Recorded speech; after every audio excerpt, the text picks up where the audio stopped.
And like that, we get it rolling on the Krueg Show. Hit the band. There we go. Get the band rolling.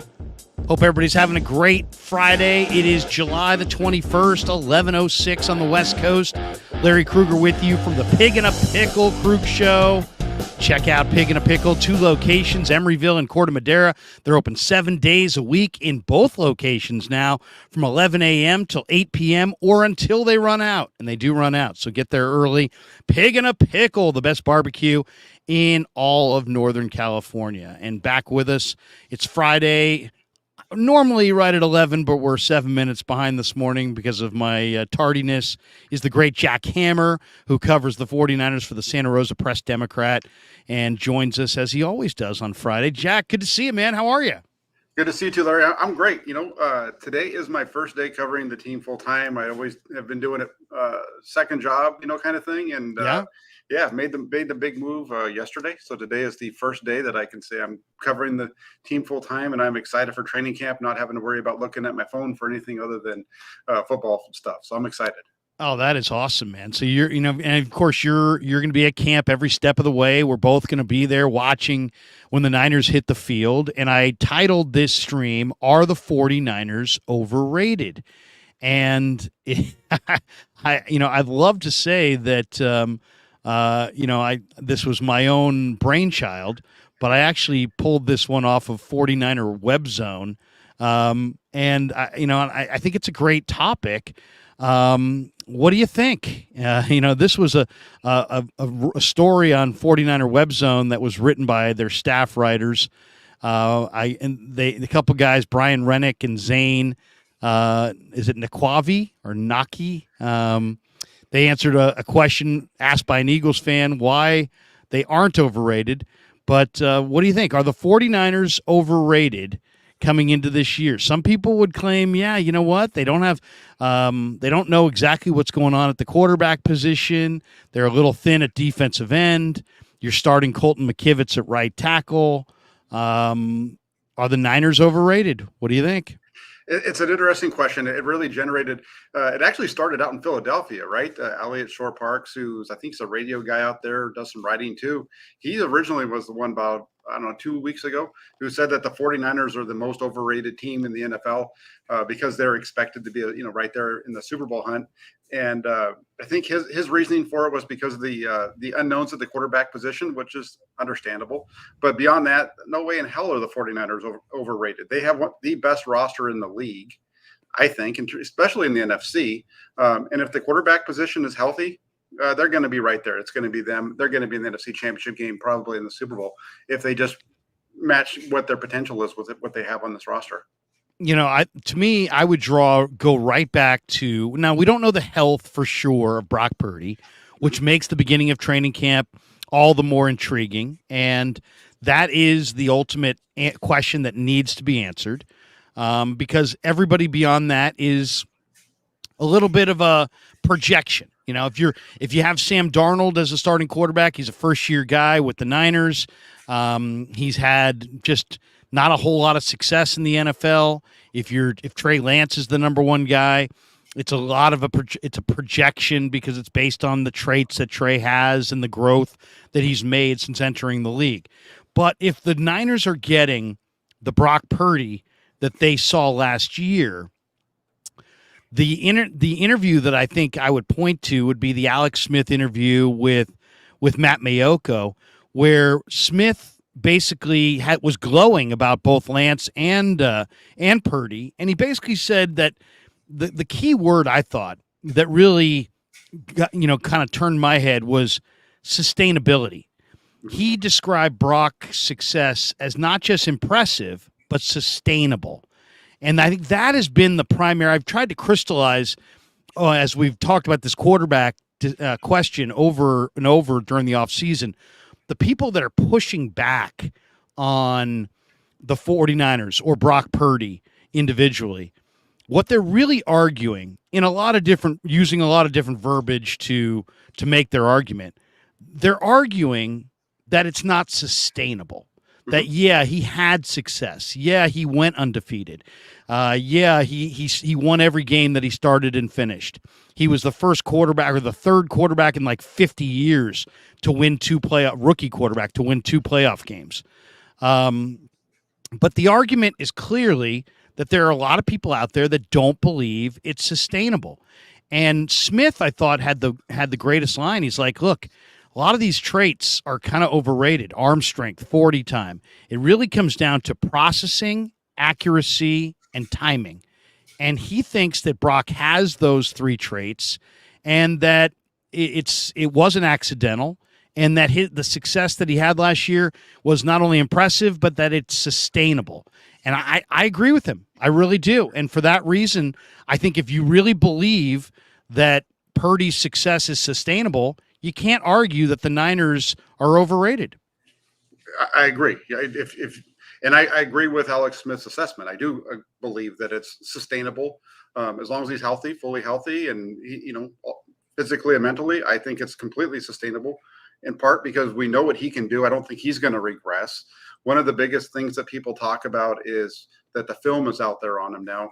I push back on that one because I don't care if there's film out there because he's got Kyle Shanahan calling the plays, and Kyle Shanahan's one of the best play callers in the NFL today. So I don't have a problem with that either.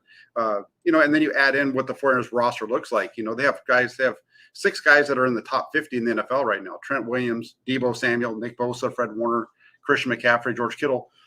Those guys all help him out too, right? And you're talking about Alex Smith. I think the one that I really liked. I liked Alex Smith. That's why I wrote about it, what he had to say. But I was listening to Steve Young yesterday, and what Steve Young said was just he took it another level, right? Because he came out, and Steve Young is a guy who's really smart. He doesn't say things without knowing what he's saying, right?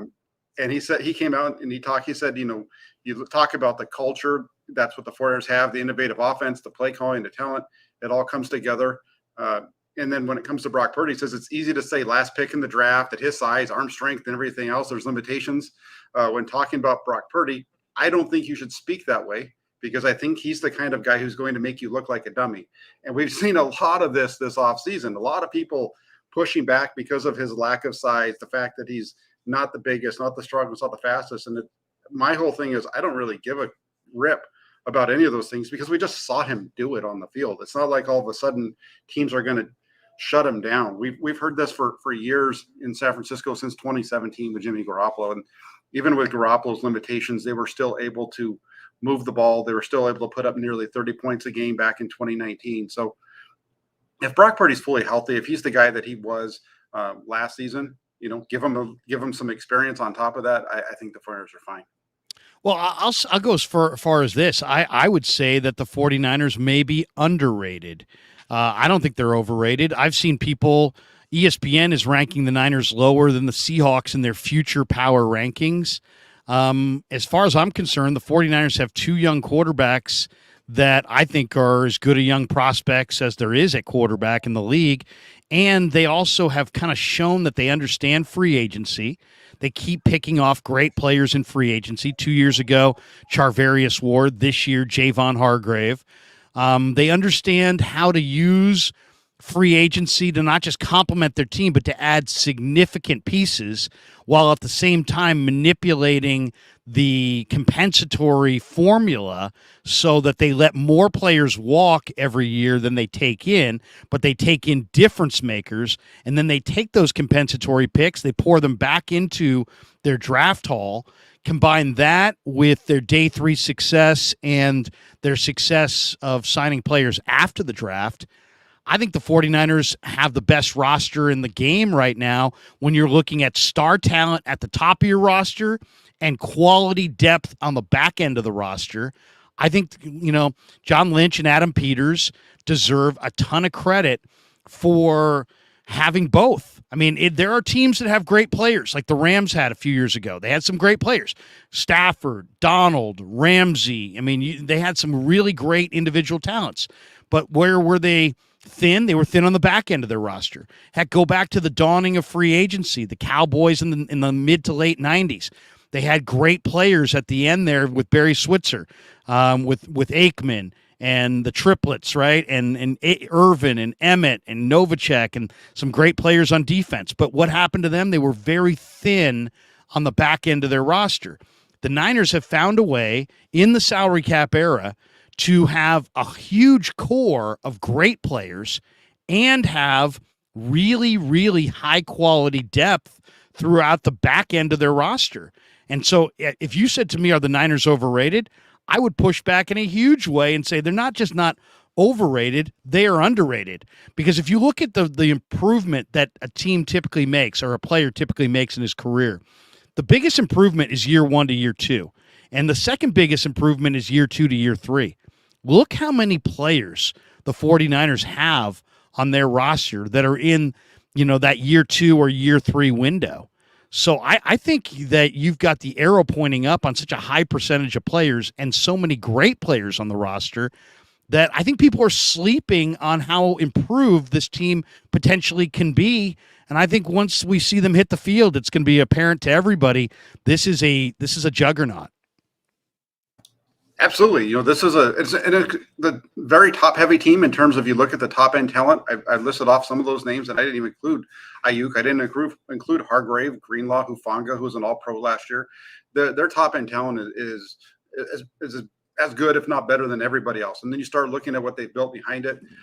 I think for the 49ers, a lot of that, which we don't talk about when it comes to how good this roster is the job that the coaches do with developing this talent. To be able to get a guy in the 5th, 6th, 7th round or as an undrafted free agent and turn him into a all-pro like Talanoa Hufanga or what have you, that takes a ton of that goes to your coaching. A guy like Spencer Burford coming in as a rookie and starting every game at right guard, expected to be your full-time starter this season.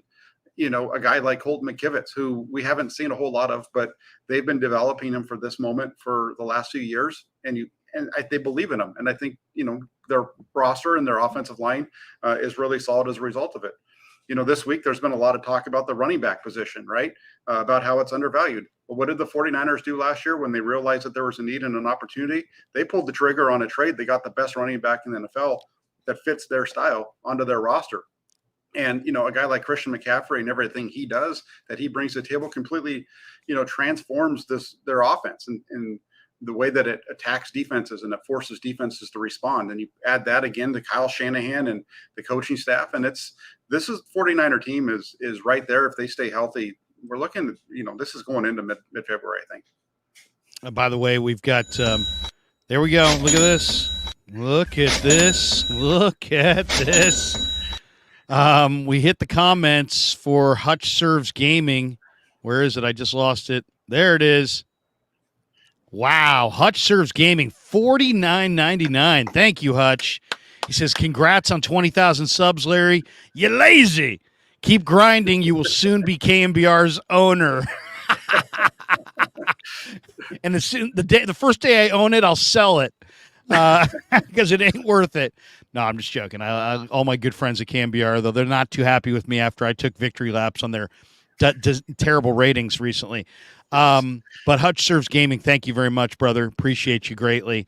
Jack, let me just thank you, firsthand. I thanked you in the tweet, but when I announced that I had 20,000 subs, but this channel has now gotten to 20,000 subs, and guys like yourself are part of the reason. I'm talking to myself if I'm not talking to guys like yourself, and I just want to thank you for all the different streams we've done, all the different content you've provided our audience.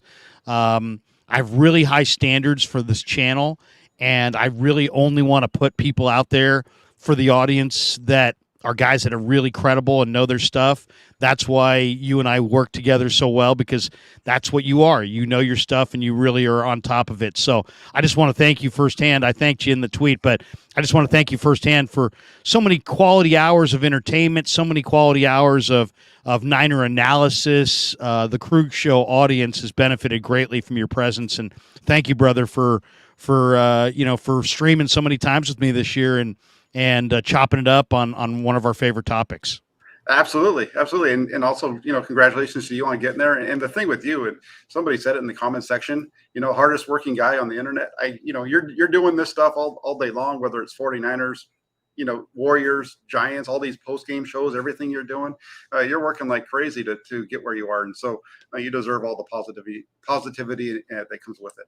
I appreciate that. G. Martinez says, I was here for 1,000 at the 1,000K mark. G. Martinez says, yeah, 1,000K Larry used to read my chats. He's joking. New Dawn Red October says, Larry sure has changed since he hit the 20,000 sub mark. Thank you. Yes, I've changed immensely. I'm not even the same guy. I don't even recognize myself anymore. As far as, the rookies, what do you think about this rookie class? There's a lot of rookies here. It's amazing. The Niners didn't have a number one or a number two in this last draft, and they still came away with a really impressive draft haul. Just looking at their depth chart, Isaiah Winstead, Ronnie Bell, Joey Fisher, Corey Luciano, Ilm Manning, Cam Latu, Braden Willis, Ronald Awatt, Kalen Laburn, Jack Coletto. Those are the rookies on offense. On defense, Spencer Wagee, Robert Beal Jr., D. Winters, Jalen Graham, Darrell Luter Jr., Jair Brown, their highest pick, their third-round pick, Avery Young, Deshaun Jameson, Jake Moody. That's a lot of talent, man, from a rookie class that didn't have a first or second round pick. Give me the rookie or two that you're most eager to see this summer. It's funny because I think one of the guys right now, with everything that's kind of happening with the roster with Darrell Luter Jr. going on PUP, is I'm looking forward to seeing Deshaun Jameson, a guy who wasn't even drafted by the team. He really stood out as the offseason program went along, especially when we got to minicamp. So I'm really looking forward to seeing where he goes, because now he has an opening to really compete for a roster spot, depending on how long Luter is out. So I'm really looking forward to seeing what he brings, because again, I thought he was impressive during minicamp, especially. You always saw him around the football. So I'm really excited to see what he can do.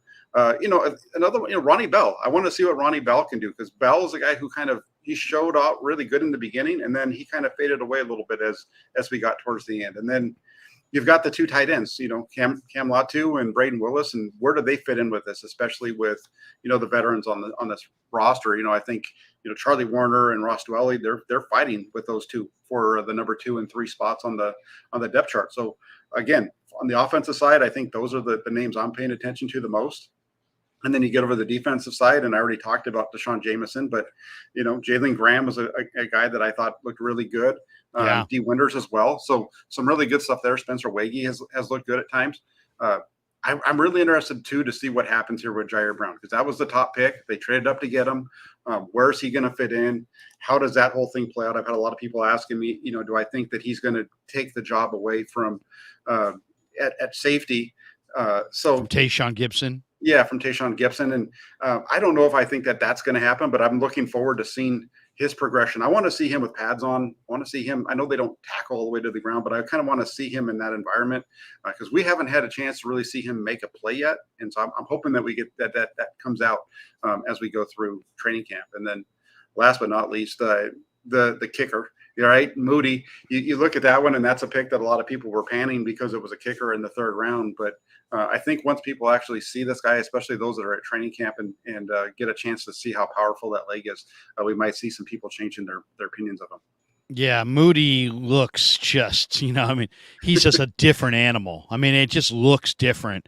We've been covering the team long enough to know and seen enough kickers to know, what good, average, and great leg strength looks like, and this guy may be even greater than any of those categories. He's got exceptional leg strength. Undeniable power. Now, if you don't make it, who cares? Nobody ever said, "Hey, did you see he missed?" Yeah, he missed, but man, did you see how far it went? Nobody really cares about that. Right. But the leg strength is undeniable, and his nickname's Money. I think it's unfair to think he'll be as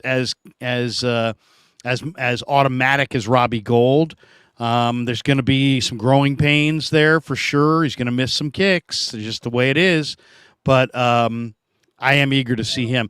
I would say the couple rookies that I'm really eager to see, the Niners have such an incredible run with these undrafted rookie running backs. And, Ronald Awatt I had on the show about a month ago, and I'm just so impressed by Awat, who's from Nigeria and came over, went to UTEP, and he really showed in the minicamp and the OTAs exceptional hands. I mean, like, this guy can catch the ball so naturally that it's like, wow. You look at it and you're like, that's what jumped out to me. It's like, I've seen bigger backs, I've seen faster backs, I've seen shiftier backs, but this guy's got hands that he makes the catches look so relatively easy that I just think that he might be a real receiving weapon. And then Kalen Laburn can catch the ball in his own right, but he's also 5'9", 210, probably in that range. So he's super compact. He was a 5-star guy coming out of high school, went to Florida State, got his degree at Florida State, then transferred to Marshall. He had a season last year where he carried over 300 times. I'm a big college football fan. I watched Marshall Notre Dame in South Bend. Marshall beat the Golden Domers in their backyard, and Laburn was probably the number one reason for it. And if you look at how many times he carried last year, he is the definition of a bell cow back. And then when I watched him in camp, granted, it's shoulder pads and there's not a lot of hitting, but this guy's going to run through arm tackles. He can catch the ball. He's really shifty. He's got great lower body power in his legs. So I'm really eager to see those two running backs. I also think Braden Willis might make an early impact. I think Ronnie Bell might win a roster spot maybe even over Jawan Jennings. And then Jalen Graham really jumped out to me. Deshaun Jameson and Wagee as well. But the two guys I really can't wait to see because of the Niner track record are those backs. And, there's not really a roster spot for either Awat or Laburn. You got McCaffrey, you got Elijah Mitchell, you got Jordan Mason, you got TDP, Juszczyk. And then I also had Jack Coletto on the show. Coletto's a genius. He's a mechanical engineering major. So they got three really nice prospects. Juszczyk's a Pro Bowler, an all-pro player. They got a nice little backup fullback behind him. And they got 4 good running backs and then 2 undrafted guys that I think both showed something. So, you got to give Peters and Lynch and the Niners scouts some credit. Lynch talks about it after the draft. He's like, yeah, the guys are upstairs right now trying to get some of these undrafted guys that we like signed.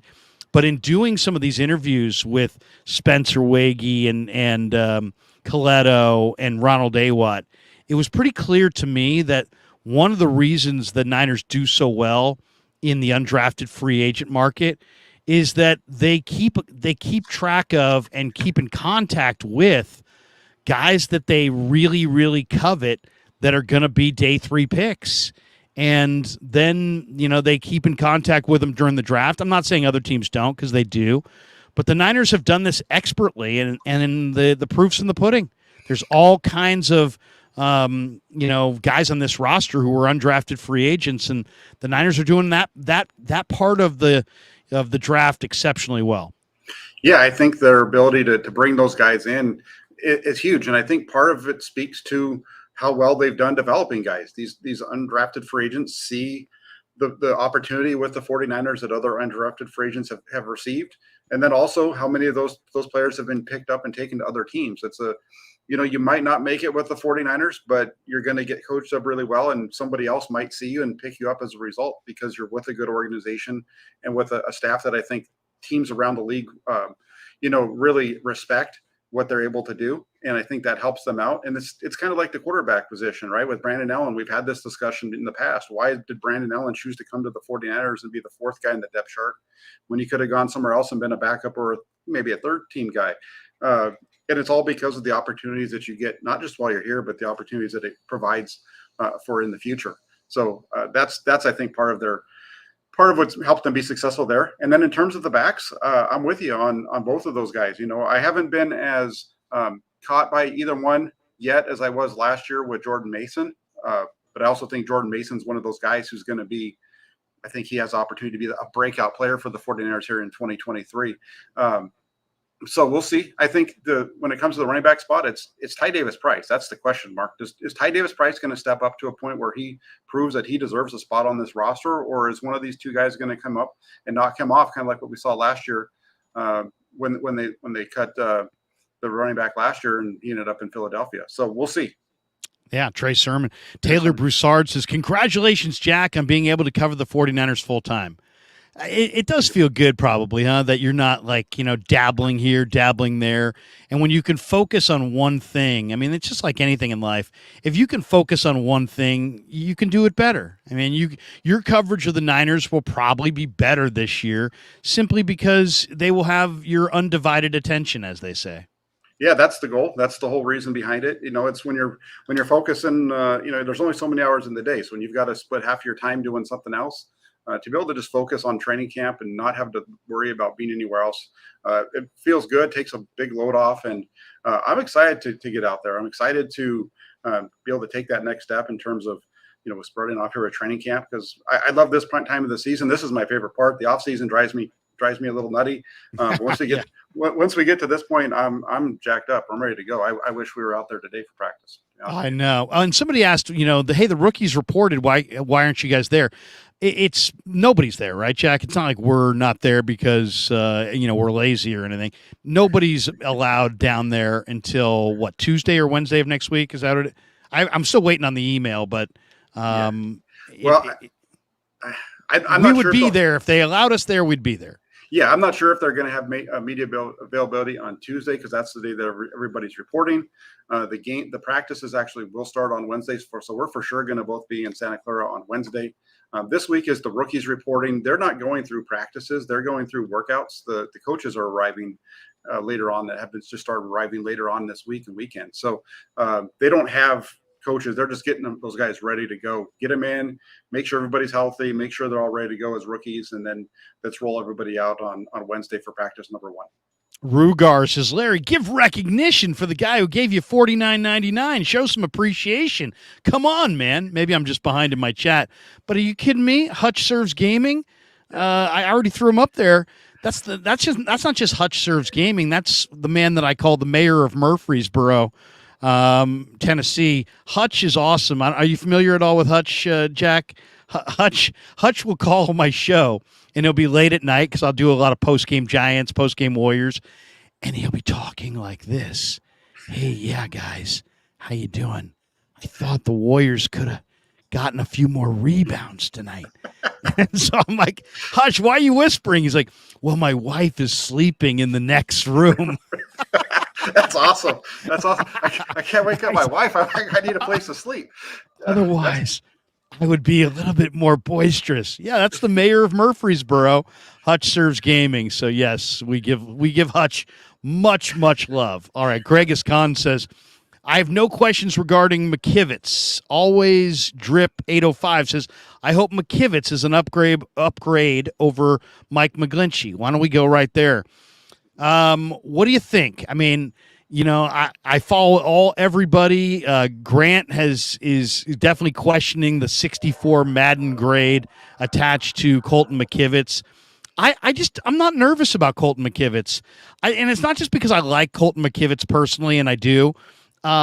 It's just that I really believe that Colton McKivitz is an upgrade as a pass protector from Mike McGlinchey. So I'm really not that concerned about what McKivitz gives the 49ers versus McGlinchey. Nothing against McGlinchey, because I think McGlinchey's a great guy and a really underrated player that got criticized a lot because of a few high-profile, lunges where he's out of position or he gets knocked off his pins and he's, horizontal to the ground. And people are like, look at McGlinchey, look at that, look at this.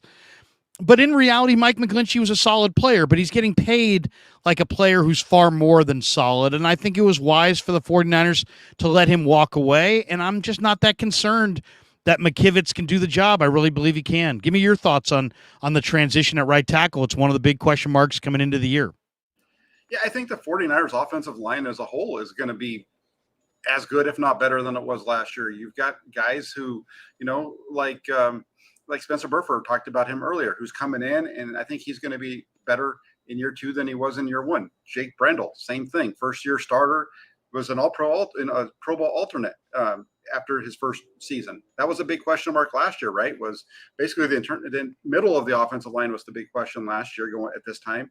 And they all came out and they performed extremely well. And they're all coming back. They're going to have additional reps under their belt. You get McKivitz, who has performed at a decent level when he's been out at tackle. It's been up and down, which you would expect from a guy who's just barely getting reps in. You know, you look at his games against the Rams. Those were his 2 starts out at tackle, playing left tackle, mind you. And the 49ers won both. A game back at the end of the 2021 season, must win week 18 against the Rams, and he's starting at left tackle. And think about this. You had Colt McKivitz start at left tackle in that game, and your starting right tackle was Tom Compton. And that was in a win or go home game. And so that's why when I see so many people questioning the 49ers offensive line and their ability to hold up for this team to make a deep run, I'm looking at it, I'm saying this offensive line is as good, if not better, than it was last year. Colton McKivitz in particular himself, like I said, there's some questions there a little bit in terms of we haven't seen much from him, right? I don't think we've seen anything more from him really than we knew of Jake Brendel. When Jake Brendel stepped into the starting lineup at center, he had 3 starts. Nobody in 49ers around the 49ers fan base had ever really watched those games because those came, I think, back in like 2016, 2017. So we didn't know what he was going to do, and he stepped in right in. And it's the same kind of a thing with McKivitz here. We've seen little glimpses of him, but we haven't seen enough. And he just seems like a guy to me who gets it, right? So many of these 49er guys, because of the type of guys they bring in, they just kind of get it. And he's one of those guys that's just a football player. And I think the more reps he gets, the better he's going to be. So I'm really looking forward to him now that he understands his role, that he knows he's the guy, and I'm looking forward to seeing if he can fulfill that. It's the one concern I have on the 49er offensive line is the depth behind Trent Williams and McKivitz. You know, they're very inexperienced. There's not a lot of guys there. I can't say that I'm a huge Matt Pryor fan. We'll see where it goes. Mm-hmm. Jalen Moore, I really liked him a couple years ago, but has he regressed? I don't know, but it seems like his momentum has regressed. Alfredo Gutierrez is one of my favorite guys to talk to, and I think he definitely looks like he's put in work, but I kind of look at Alfredo as, kind of a borderline NFL player. Leroy Watson is another guy who has not a lot of experience, but he looks stronger. But can you lean on a Leroy Watson? This might be the area, and I saw, the Bengals depth chart. The Bengals have Deontay Smith, who's a young player from East Carolina, who's a young tackle, and they also have Lael Collins, and neither guy is projected to start. They may be a team that, some people are projecting them to cut Lael Collins. If Collins were cut in Cincinnati, I would snap him up right away. I mean, I really think that would be one.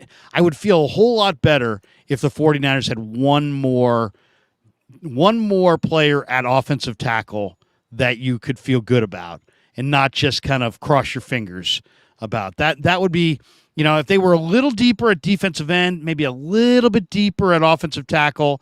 That to me, other than those 2 spots, I really like this roster. Yeah, I'll throw one other name out there that's on the 49ers roster already that I didn't hear you mention. Nick Zakelj. He's a guy that he played tackle in college, and I know that their focus for him is they want him to be more of an interior guy. But if push came to shove, I think he could slide out and play some snaps at tackle, kind of like what they've got in the past there from the different players that they've had.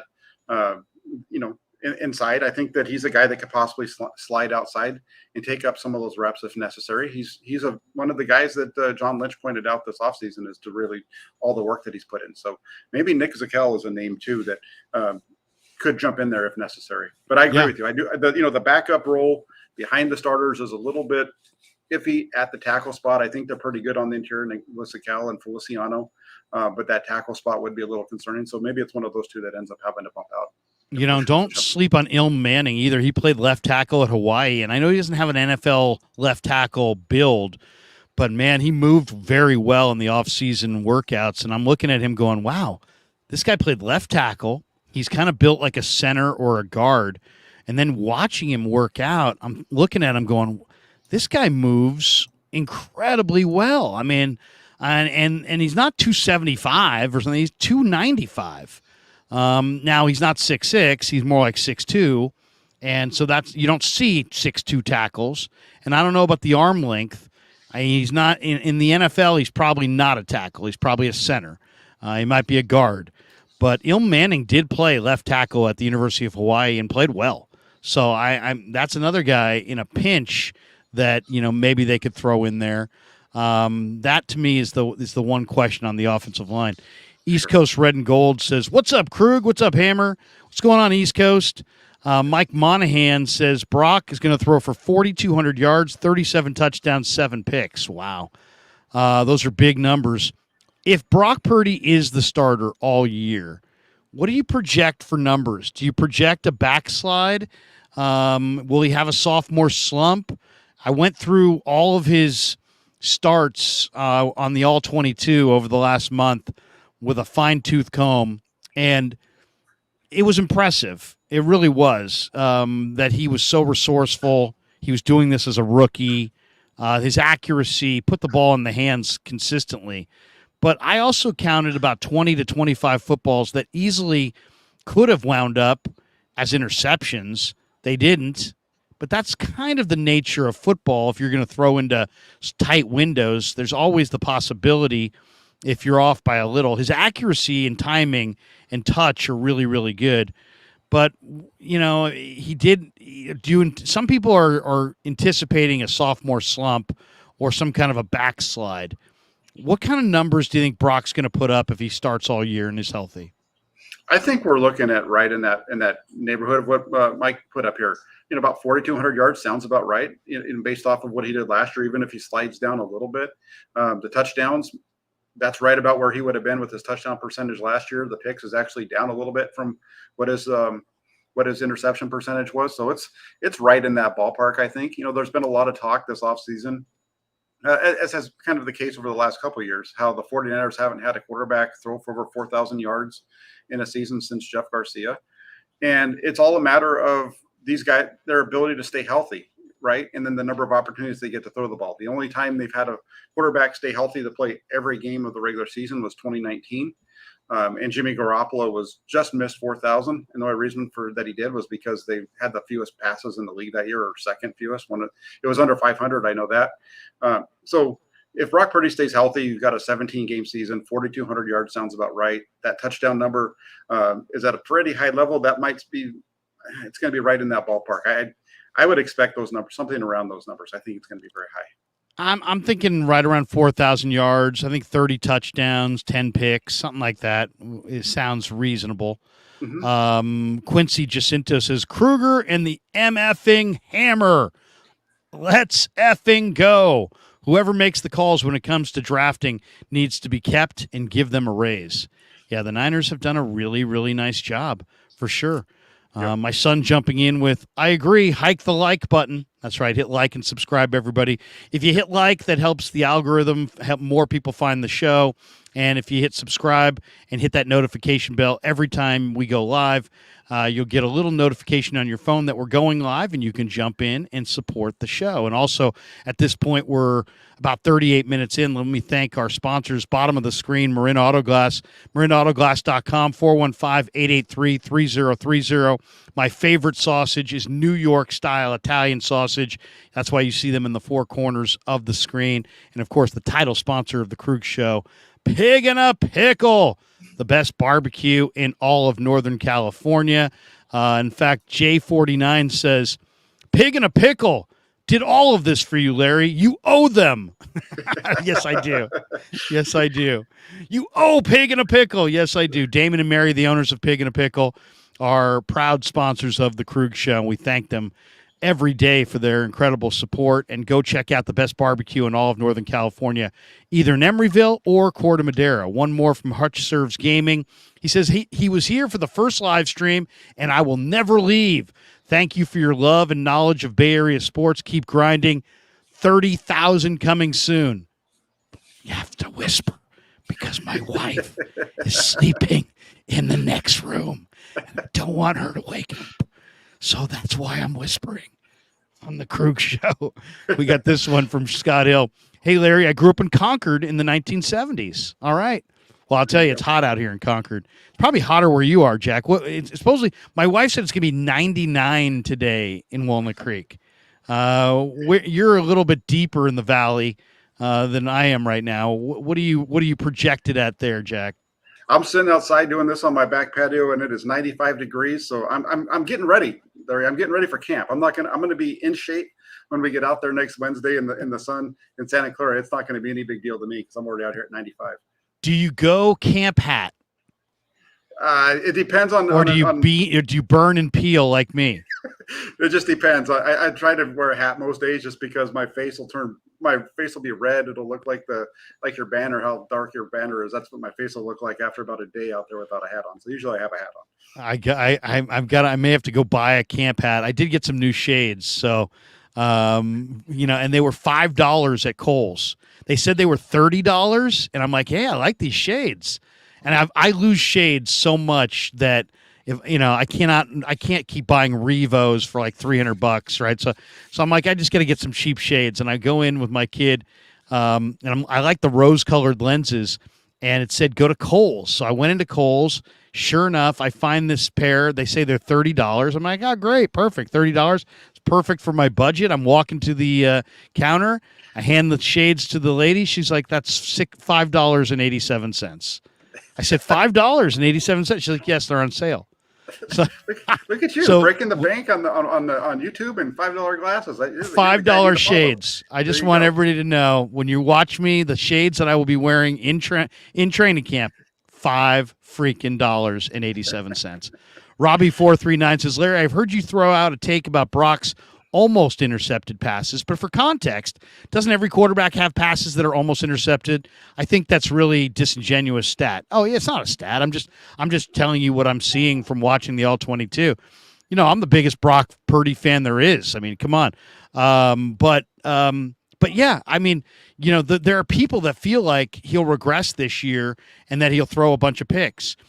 And almost one of the common refrains that we kept hearing was, well, he almost threw this pick and he almost dropped, they dropped that interception.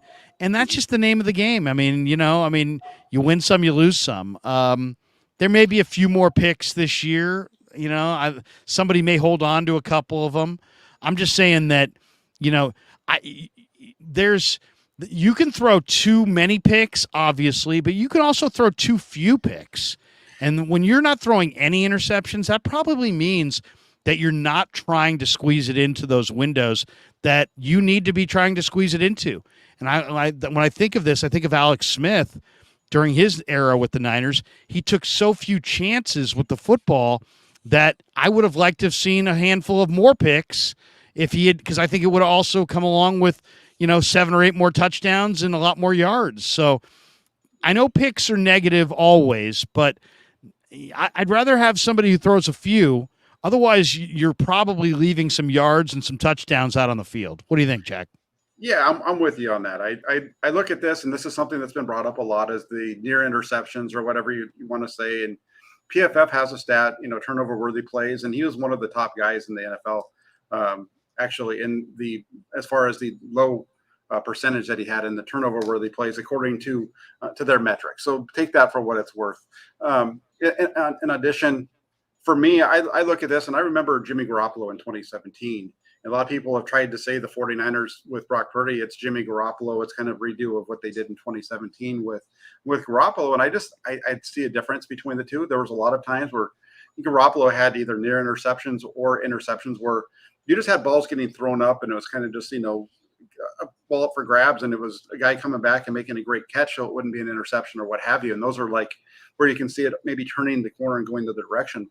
With Brock Purdy, I don't really remember ever seeing him just throw the ball up in the air, hoping for the best, other than, maybe the pick against Miami, which was a 4th down. We're going to, basically an arm punt type of a situation. So I don't know. I look at this and almost interception. I'd rather have a guy that's going to take those shots down the field than isn't. There was a graph that I put out, I think it was last week. I saw it come through from somebody with PFF, and it was showing the open window throws and then comparing those to where the quarterback actually threw the quarterback open in a tight window. So, open window throws are good, tight window throws are bad. But Purdy was off the chart on this thing. He was well over, just in line with a number of other quarterbacks, the top quarterbacks, in terms of the number of open window throws. But then when he was throwing guys open into tight windows, he was way up there. And he only had 200 attempts or dropbacks roughly, so it's a small sample size, whatever. But this is a guy who, when he had those opportunities, was able to stick it in there. And I'll say this: I think the reason why you saw him be able to stick it in there is because this is a guy who, one, like you said, he's not afraid to make the throw. He believes in himself too. And then number three, he throws with good anticipation and timing within the structure of Kyle Shanahan's offense a lot of times. And all that stuff kind of plays together. And I think that's why we've seen the 49ers be so high on Brock Purdy moving forward is, he might not have the biggest arm. He doesn't have Patrick Mahomes' arm. He doesn't have Josh Allen's arm. But he makes all of the plays that they require in their offense. Exactly. I mean, we're going to find out if he's diminished from the elbow injury. If he's not diminished, I feel great about their situation at quarterback. What do you think of Trey Lance's quarterback coach saying that we're going to see a noticeable difference? Jeff Christensen, former NFL quarterback, worked with Lance and Patrick Mahomes this offseason. I think Lance looked better to me in the mini camp and the OTAs than he looked at any point last year. He just looked more comfortable, more just like he mastered every drill. He reminded me a little bit this offseason of Purdy last offseason, in that he mastered the drills in the OTAs and in the mini camp. But Christensen says we're going to see a noticeable difference in Trey Lance. Is that Christensen tooting his own horn? Do you think, based on what you saw, you think that that's going to be the case? What are you expecting to see out of Trey Lance this summer? I hope that what Jeff Christensen said is on the money. That's what I hope. I'm a little different than you. I have a little bit different feel on it when I go back to OTAs and minicamp with what I saw from Trey Lance. I saw a guy who was very similar to what I'd seen in the past. When it comes to Lance, what I want to see is him just be more consistent with it. There were stretches in camp, especially during minicamp, where he looked awesome. There was a stretch, I don't remember which day it was, but he had like 3 passes down the field in that intermediate range, and it was just all on the money, on time, layering underneath linebackers and underneath defenders and what have you. It looked awesome. But I've seen that from him. I saw that last year in training camp at times during like move the ball periods, during like a 2-minute drill, for example. So I've seen him do those things in spurts. I want to see him do it on a regular basis. And for me, I'm more in line with what Steve Young said. He's got to go show it. And listening to Steve Young talk about it was right along with what I've been saying. It's like you're not the guy. You were the guy. Somebody passed you up. Now everybody's doubting you. Now you need to go out and you need to take the job. You need to tell them that I'm the guy and I'm going to be, and you don't have a choice but to play me. And that's what I want to see from Trey Lance. I've been wanting to see that since 2021. I think that's why some people think I'm so negative on him. I'm not so much negative. It's just he hasn't fulfilled his potential. This is a guy who we know is big. He's strong. He's got a hell of an arm. He can do all these things. He's smart as heck. But I want to see that translate into the field. Do I think he can do it? Absolutely. But am I going to say he will? No. But I'm excited to see what we see, what happens. The last thing that I'll say on that is, with what Christensen said is, if you're a 49er fan and you're a Brock Purdy guy and you think Brock Purdy should be the starter and you don't like Trey Lance, you need to put that aside right now, because if Trey Lance comes out and he does what Jeff Christensen said, and Brock Purdy's able to come back and he's healthy and he's doing what he said, and you have these two guys playing at the top of their game, that is the best thing possible for the team that you're rooting for. To have two guys that can be starters, one of them's only going to be on the field at a time, but having a couple of guys like that, it's just such a different thing for the 49ers than what we've seen in the last few years, and would be awesome to see that happen. Michael Miller says Trey Lance is a bust, and that is just what he is. He does not have it. Michael, I understand where you're coming from. I don't necessarily agree. I think you're talking about, we got to remember the context of who he is. Yes, you can judge him against other NFL quarterbacks, but really, I think that's where you're going to make a mistake, because his he's not other NFL quarterbacks. He is the least experienced quarterback to hit this league in the first round in 4 decades. And I'm not giving him a pass, but I'm also not I'm not going to bury my head in the sand and pretend that he played 4 years at Michigan. He didn't. He played basically 1 year at North Dakota State. And the Niners drafted him because of traits that they loved, and they still love those traits, but there's a transition period. And he had a redshirt year, then he lost a year to injury, and now we're in year 3. So I personally, I think I agree with Alex Smith. He says, Alex, I really like this kid a lot. He's got to block out the negativity, focus on what's really important, and just focus on improvement. I think Trey Lance is going to get there. I don't think he's there today. I really don't. Even despite working with Christensen and being more knowing the offense better, knowing the receivers better, I don't think he's there yet, but I think he's on the road to being there. I really do. I do not feel confident that I wouldn't, like, if the Niners came to me and said, Krug, we'll do whatever you think we ought to do with Trey Lance, what would you do? I would say keep him and renegotiate the deal. Figure out a way to keep this guy for a few years and renegotiate the deal. Because if you trade him, you're going to look bad on the back end. He's going to get it together. Football's too important to him. He's too smart, too athletic. I don't feel good about trading him. I really don't. Now, if he plays well this preseason and somebody comes to you with a real attractive trade offer, I'd have to look at that. But I do not feel good about trading him, and I absolutely would not just to save a few bucks. I just wouldn't. No, I love Michael. Michael's the guy that used to call into my show when I'd be doing the call-in shows, about a year ago this time, and he was always arguing with me on the opposite of this side. He was always telling me that Trey was the guy and that I needed to be more pro Trey. So it was opposite. So you convinced him. Right. I kept telling him, and it wasn't really so much that I was arguing against Trey, but I was saying, I was a little bit more pro. You were playing devil's advocate a little bit, and also just trying to make him think. Well, I was a little bit more pro Jimmy Garoppolo in terms of, like, look at what Jimmy Garoppolo's actually accomplished, right? Because he was very negative on Jimmy Garoppolo. That's why he wanted to see Trey Lance, those kind of things. And it's just funny to see him. And I'm not trying to take a shot at you here, Michael. It's just kind of funny to see how he's transitioned over to this side now, where he thinks that Lance is a bust. And I don't agree that Lance is a bust. I've never said that he's a bust. He's a work in progress.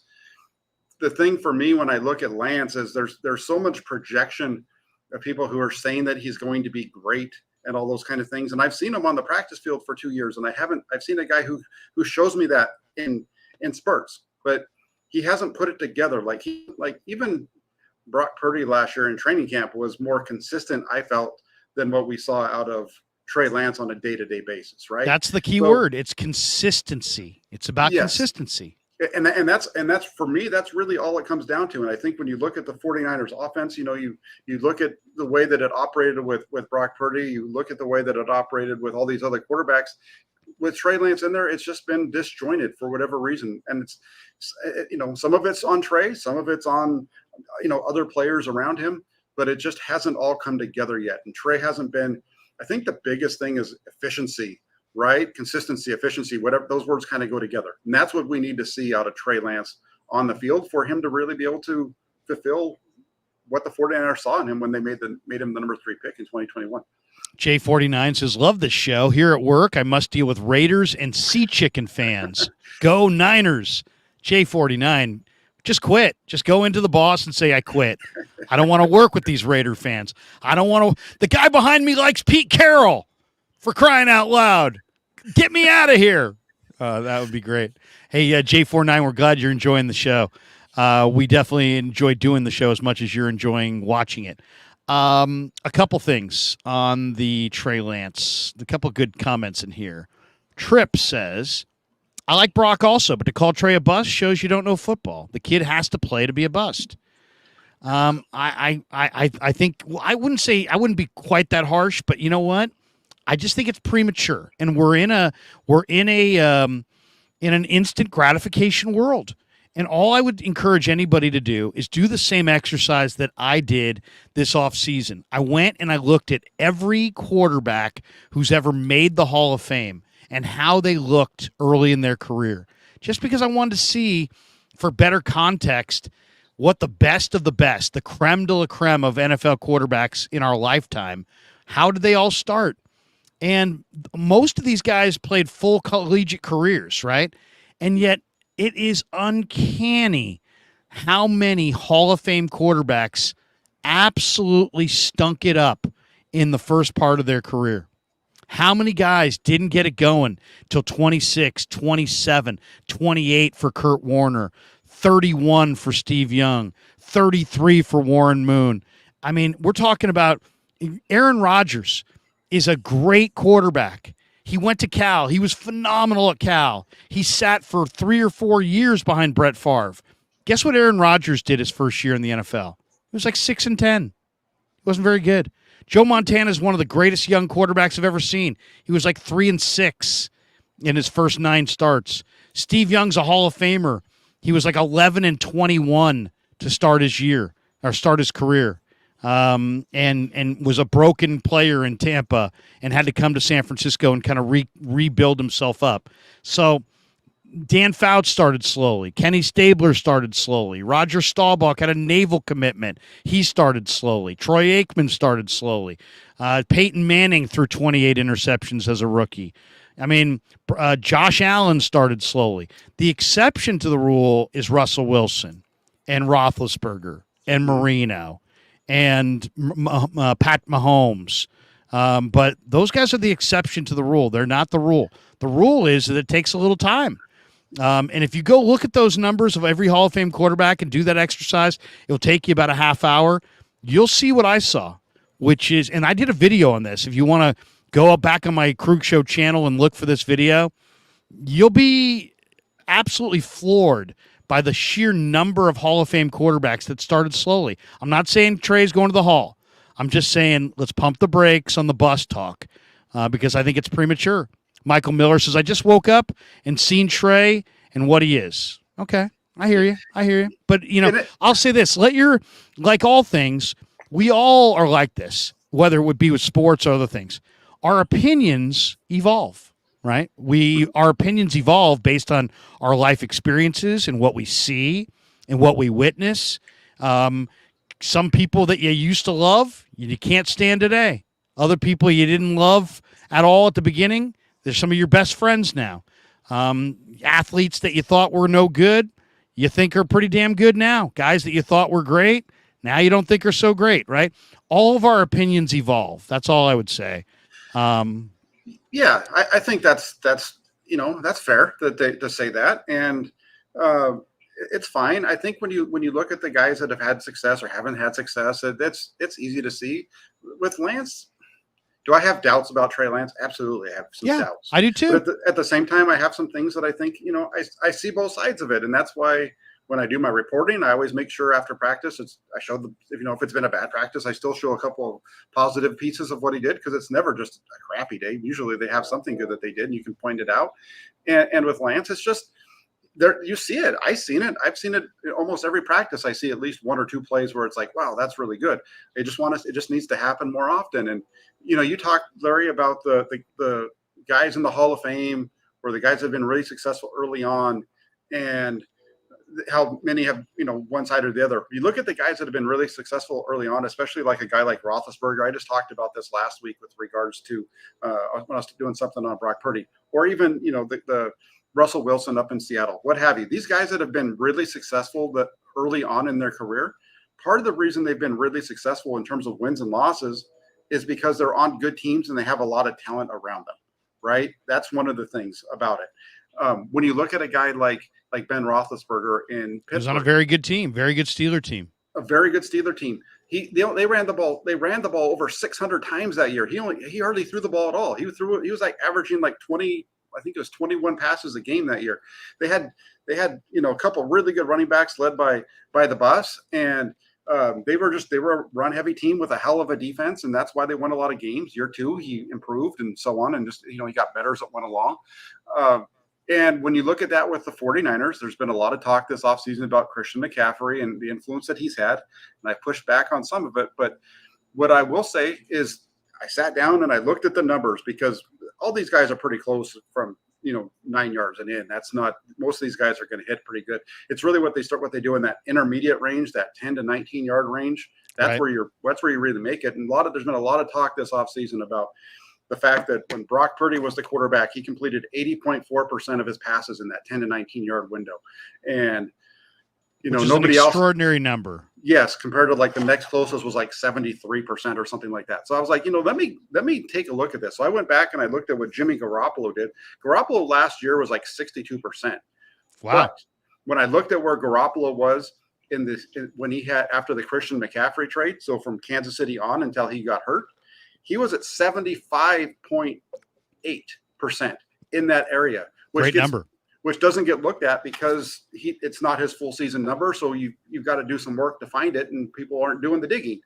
And so what that tells me is that I've said this all along. I felt like once Christian McCaffrey got added to the passing game, it helped open up that area because you've got the vertical component and so they're stretching defense. You've got the ultimate safety valve. Absolutely. And then you got that underneath guy, which draws coverage. So they're stretching that defense so much vertically and short that opens up that middle area, and the quarterbacks took advantage of it. Now that's where Trey Lance is going to make his biggest leap. We know that he can hit the underneath throws at a decent rate, other than in the rain. He struggled a little bit in that game in Chicago, I think partly because of the rain on the ball and stuff. But you look at what he can do. If he can hit consistently in that 10 to 19 yard window, it's going to change his game. And somebody in the comment section mentioned Christian McCaffrey a little bit ago. It's, and yeah, that's where he affects it. And that's where, again, I think that there's going to be a little bit of a bump for Trey Lance with Christian McCaffrey, but the extent, I don't know. And he needs to go out. He needs to show us what that is. Yeah, no question. Micah Kayimba says Lance is just a distraction on the team. People are walking on eggshells about the truth. He's still a work in progress. 2 years in, dude is a bust. All right, there's that opinion. Michael Miller says Trey Lance started 4 games and scored 6 points in the first half of all 4 games. In Chicago and Houston, both were super bad teams. Okay, I mean, I hear you.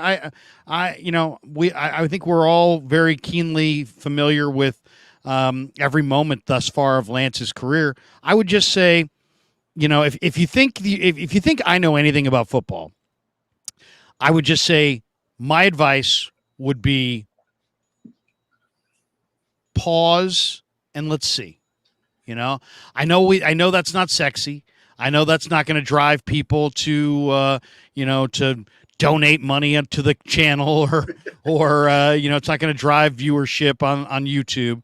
But let's all take a pause and let's see what it looks like. I think Trey's going to be quite a bit better this year. I really do. I think he's going to get there. I don't know that it's not going to be in time for week 1, but I think he's going to get there.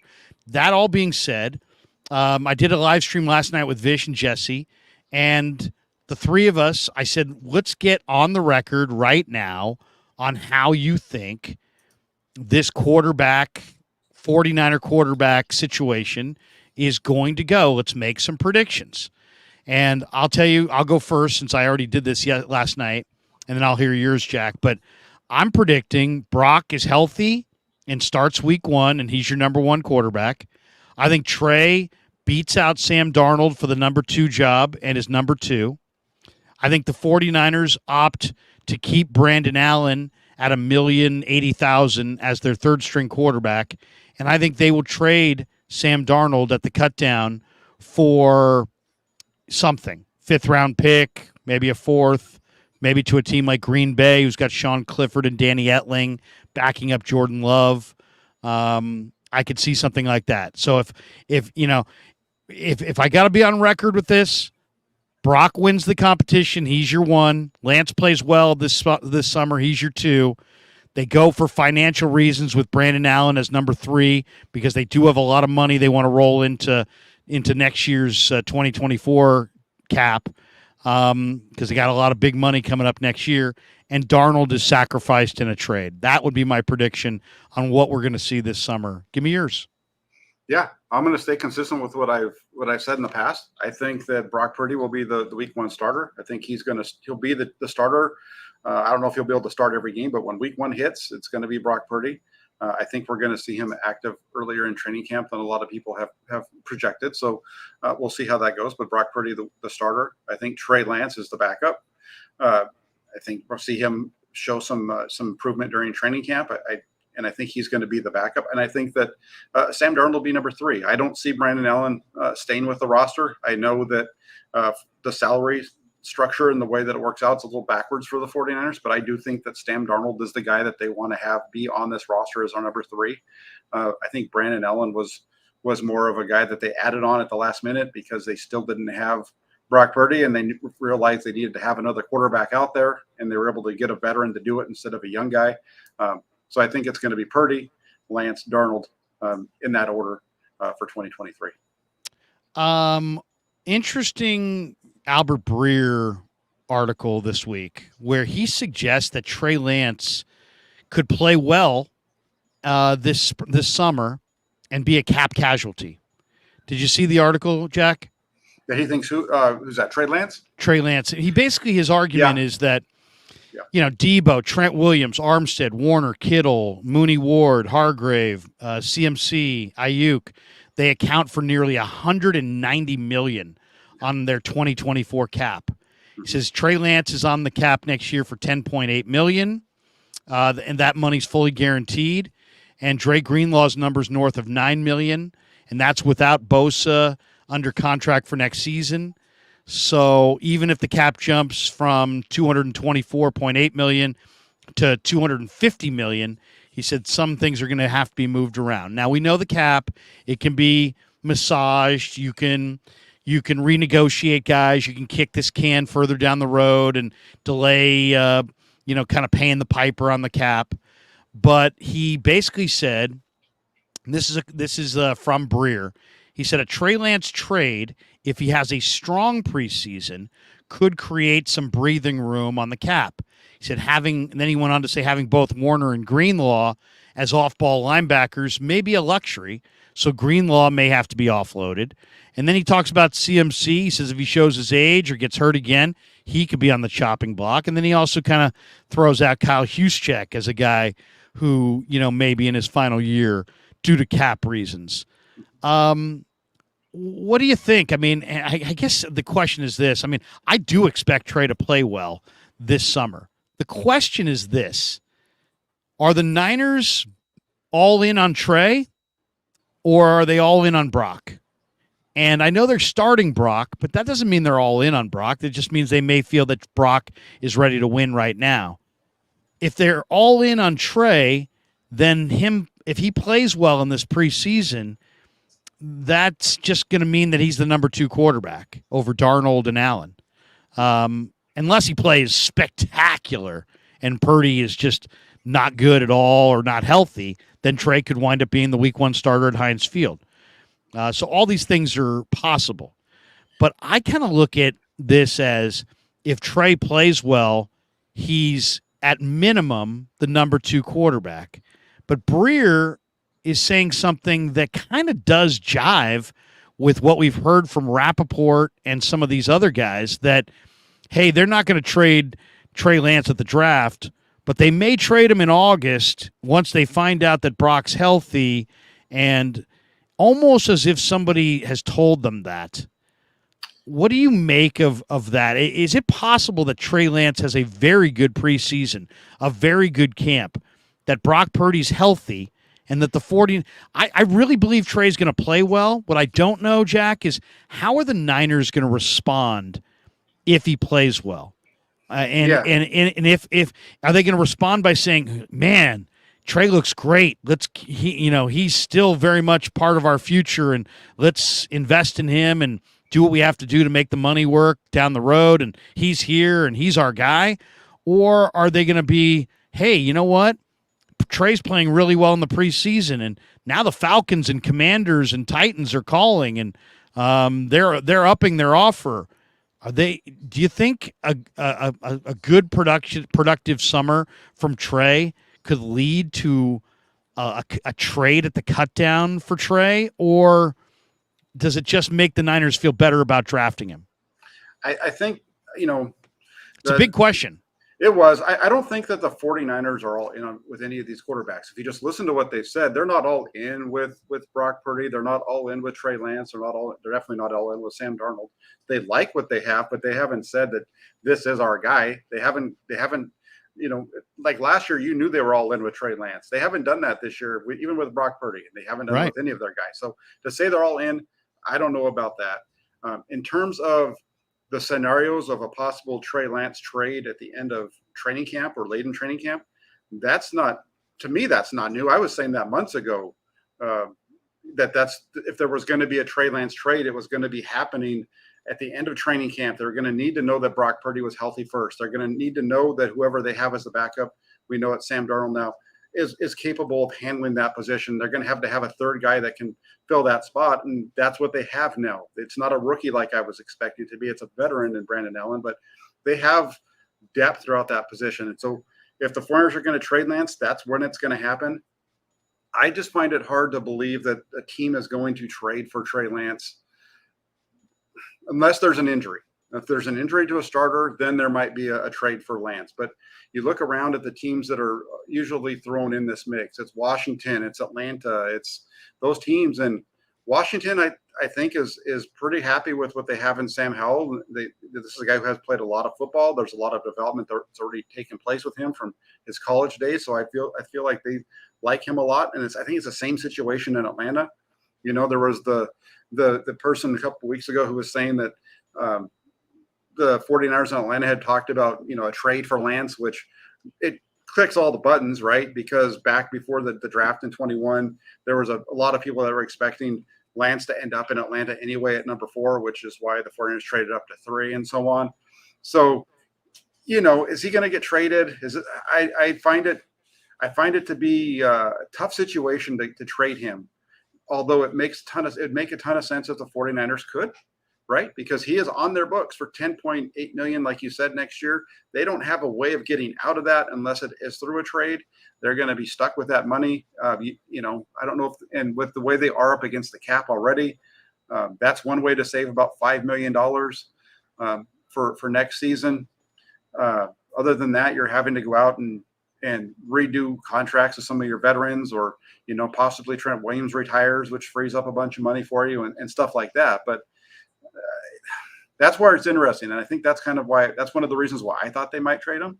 I think that's why you see the guys on the national level that are going that direction too, trying to connect dots. That would be a possibility just because of the whole salary cap situation. I think that where that's coming from a national level is 49ers are over the cap. Lance is going to get paid a lot of money next year. The only way they can get rid of it is through a trade. So I think that's why we're seeing it. If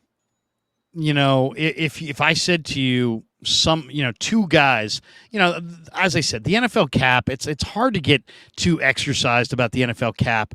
Why? Because it goes up every year. And you can always, as I said, you can kick that can one more year down the road. You can renegotiate guys get hurt, guys retire. 1 year of an NFL player's career is like 4 years of a baseball player's career.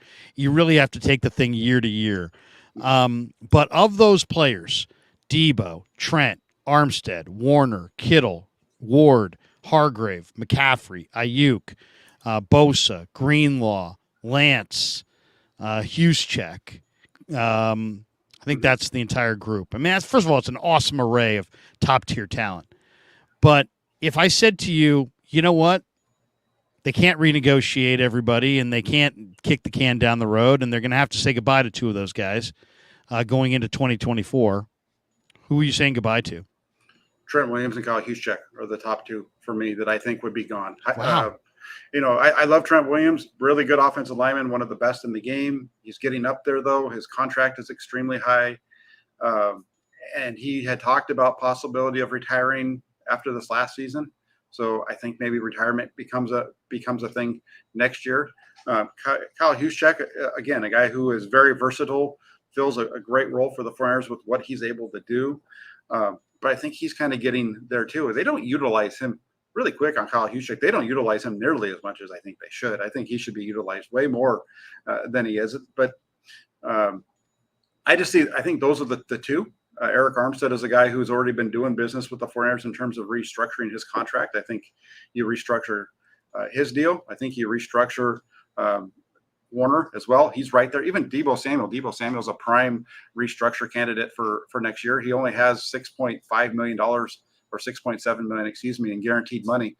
He has a $20.97 million salary next year. That's 20.9. That's about $19 million that you can restructure right there, which you're gonna save probably about 10 at the end of the day with the what it would cost. So I think that's all these other guys are guys you can restructure. Travaris Ward is another one, that he's already gone and done that restructure route with the 49ers. He's up to almost $18 million against the cap. I think he gets restructured. So I think they're going to see a lot of shuffling around, a lot of kicking the can down the road with some of these guys. The 49ers, you look at it overall, yeah, it looks like they're in a bad spot.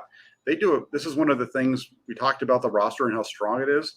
They're what they've done with their contracts to allow flexibility to move money around, make sure their guys are getting paid, all that kind of stuff. That's one of the other reasons why they've been at the top for the last 4 years. Yeah, no question about it. All right, let's hit some quick hitters before we get out of here. It's starting to get really warm. Tell me about it. I'm telling you, man. Are you sweating? I'm sweating a little bit.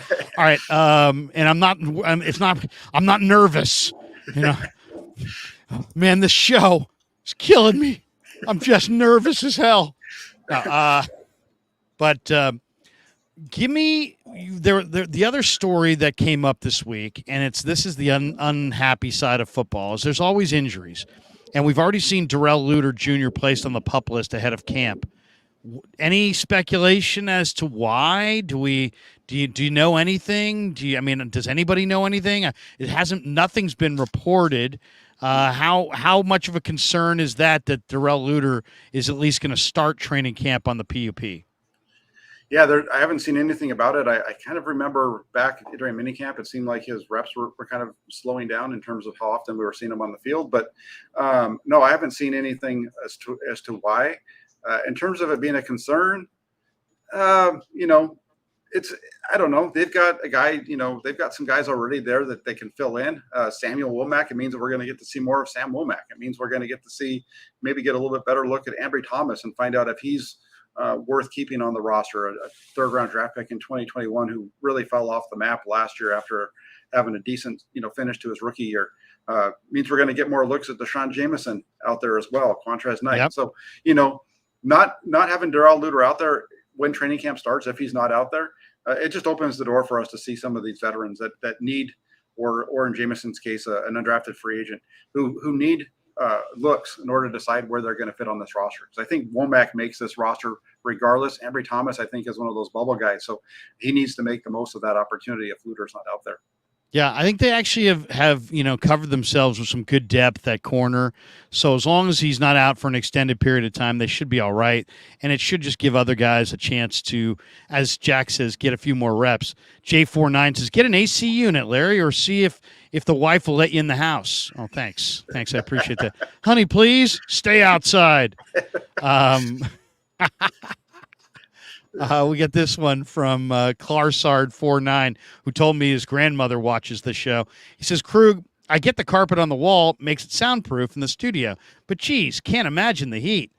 I know. I mean, I built this studio in my garage, and I don't have an insulated garage. So my garage is like, Qatar. And it's like the World Cup in Qatar with it's 132 degrees in the garage, so it's like I'm sitting here just dangling by a thread. That's why all my summertime streams are in the morning. Somebody, hey, can you come on at 9? No, that time doesn't work for me. How about 7? No, that doesn't work for me. How about 5? Have you thought about quarter to 4? I'm thinking 3:45 a live stream. What do you think? We're gonna turn it on, and we're gonna see Larry with one of those Camelback things on, sucking on the straw to keep himself hydrated at 3:00 in the afternoon. Or I got one of those hats with a straw that comes down. That's right. There you go. I made myself a fruit smoothie, and I put a bunch of ice cubes in it. But now I'm out of smoothie, and I'm starting to fade. And all of a sudden, just in the middle of the stream, I just. Hey, I'm off with to it. the side. You got kicked out to the garage. I'm outside in the backyard. We're both dealing with the conditions here, Larry. We're true pros right here. That's what you got on this show today. You know what I love about doing the stream with you, Jack? I know exactly what time it is when the 11:55 train rolls by. Boop, boop, boop. That's right. That's why usually I had the mute button working overtime this morning. The trains are off schedule a little bit. We haven't had the Purdy Express go by yet. All right, here's one that I find interesting as well. Eric Mangini, the Mangenius, coached in the NFL from 95 through 2015. He was part of 3 Super Bowl championship teams. He was the AFC Coach of the Year in 2006, and he actually spent time with the Niners, 3 seasons, including 2015 as the team's defensive coordinator. And I think one of those years he was an offensive consultant. And he's now an analyst with the 33rd team, and he believes the Niners should find a way to use Trey Lance. This is the quote from Mangenius. He says, "In my mind, Trey's got as much opportunity as either of the other 2 guys to play and play a lot this season. And even if he's not the starter, why not take advantage of the skill set that he did show in college? His ability to run with the ball, his ability to make plays with his feet. Put a package in for him with the idea that he can contribute in a meaningful way to the offense. He can be another element that teams have to prepare for. And then if he does have to go in a game as a starter at some point, he's got some experience, so he's not going in cold. It seems like that's the way that makes sense. I understand you may not want to ruffle Brock Purdy's feathers, but we're not talking about a 10-year vet here." What do you think? I mean, this... the Niners tried this with Trey Lance during his rookie year in 2021. They inserted him into a couple key games and key scenarios to try to, maybe throw off the defense. He played 178 snaps in 2021. He even started a couple games. But the veterans pushed back on that, and we're like, hey, look, if Jimmy's going to drive us to the 5, and then he's trotting off the field, and here comes Lance, I think they viewed it as a slap in the face. And the quarterback position is not just, you're not just a guy on the field, you're the leader, and it's like taking a jockey off the horse coming down the stretch. You just don't do that in the Derby, right? You don't get to the top of the stretch and off goes Russell Bays, and here comes, Johnny Velasquez, Johnny whatever. What do you think? I mean, in a way, he's basically saying the Niners ought to use Trey Lance the way the Saints have utilized Taysom Hill. Do you see any credence in that argument, or does it bring up more questions than it answers? No, it's like you said. They did this in 2021, and in 2021. What we heard from Kyle Shanahan was it made calling the game harder for him, because when Trey Lance would go onto the field, the defense was reacting in a different way than what they were getting with their starter. And so it was kind of throwing off the play calling rhythm. They put him in, the defense would kind of adjust a little bit, and so they weren't getting the same looks that they were getting. So, and there's also the part, like you said, with the veterans, going and complaining about it a little bit. And I remember we all asked the question after question to Kyle Shanahan that offseason and to the players, about this whole dual quarterback system, having 2 quarterbacks and the impact that it has on the players or on the coach. And, I could see if there's a possibility. I mean, here's the thing. You look at it, and you look at last season, the 49ers were scoring in bunches when Brock Purdy was on the field.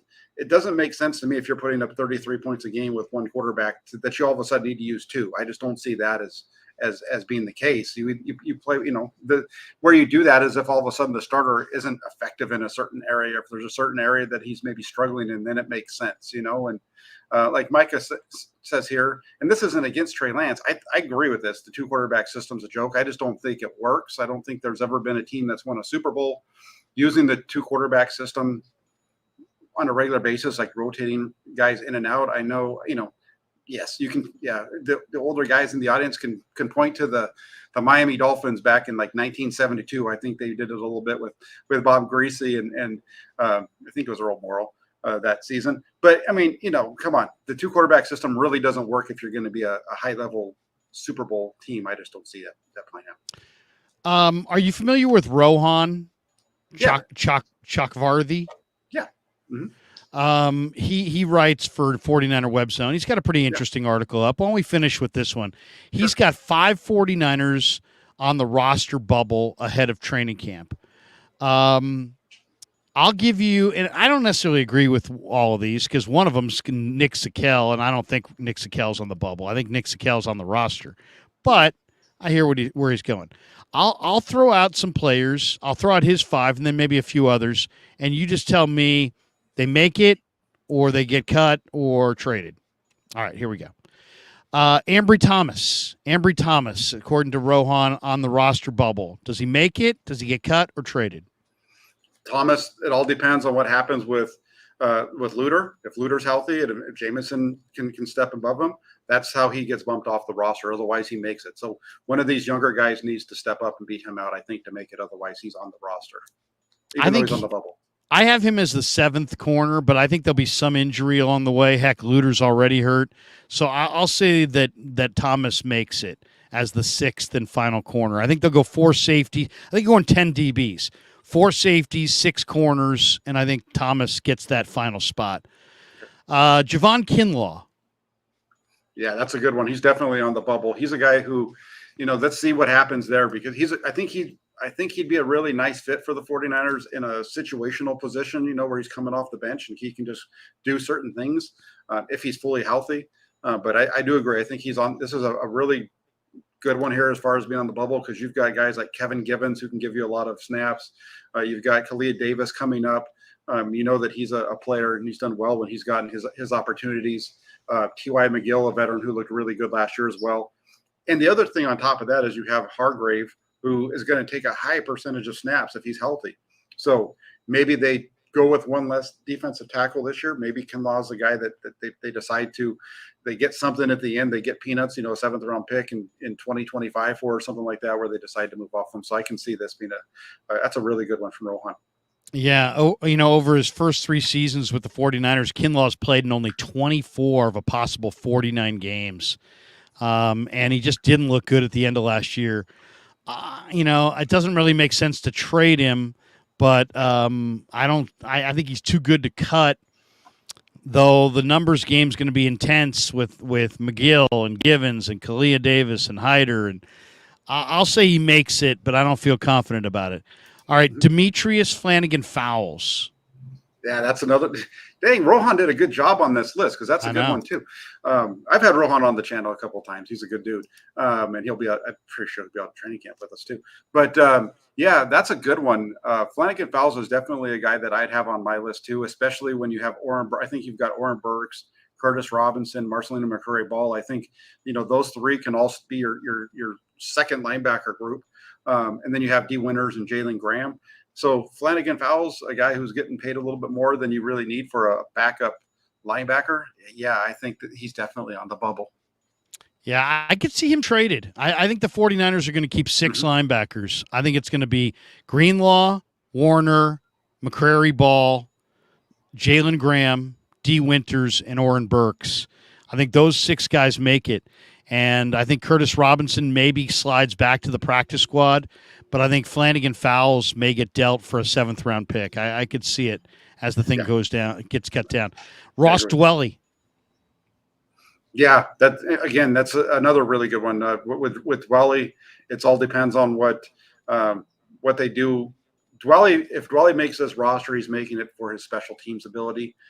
So that just depends on what they believe that they're going to get out of the 2 rookies. In their ability to play special teams, Latu and Willis. Willis is a guy who I think with his athleticism can step into Dwelley's role on special teams, even though I haven't seen him do it. That's just a guess on my part. But yeah, I could see Ross Dwelley definitely being on the bubble. I would throw Charlie Werner in there too, because when you look at the guys that they picked up, you've got Cameron Latu, who's kind of like the Charlie Werner player, more of a blocker, but can get down can make some plays with his hands.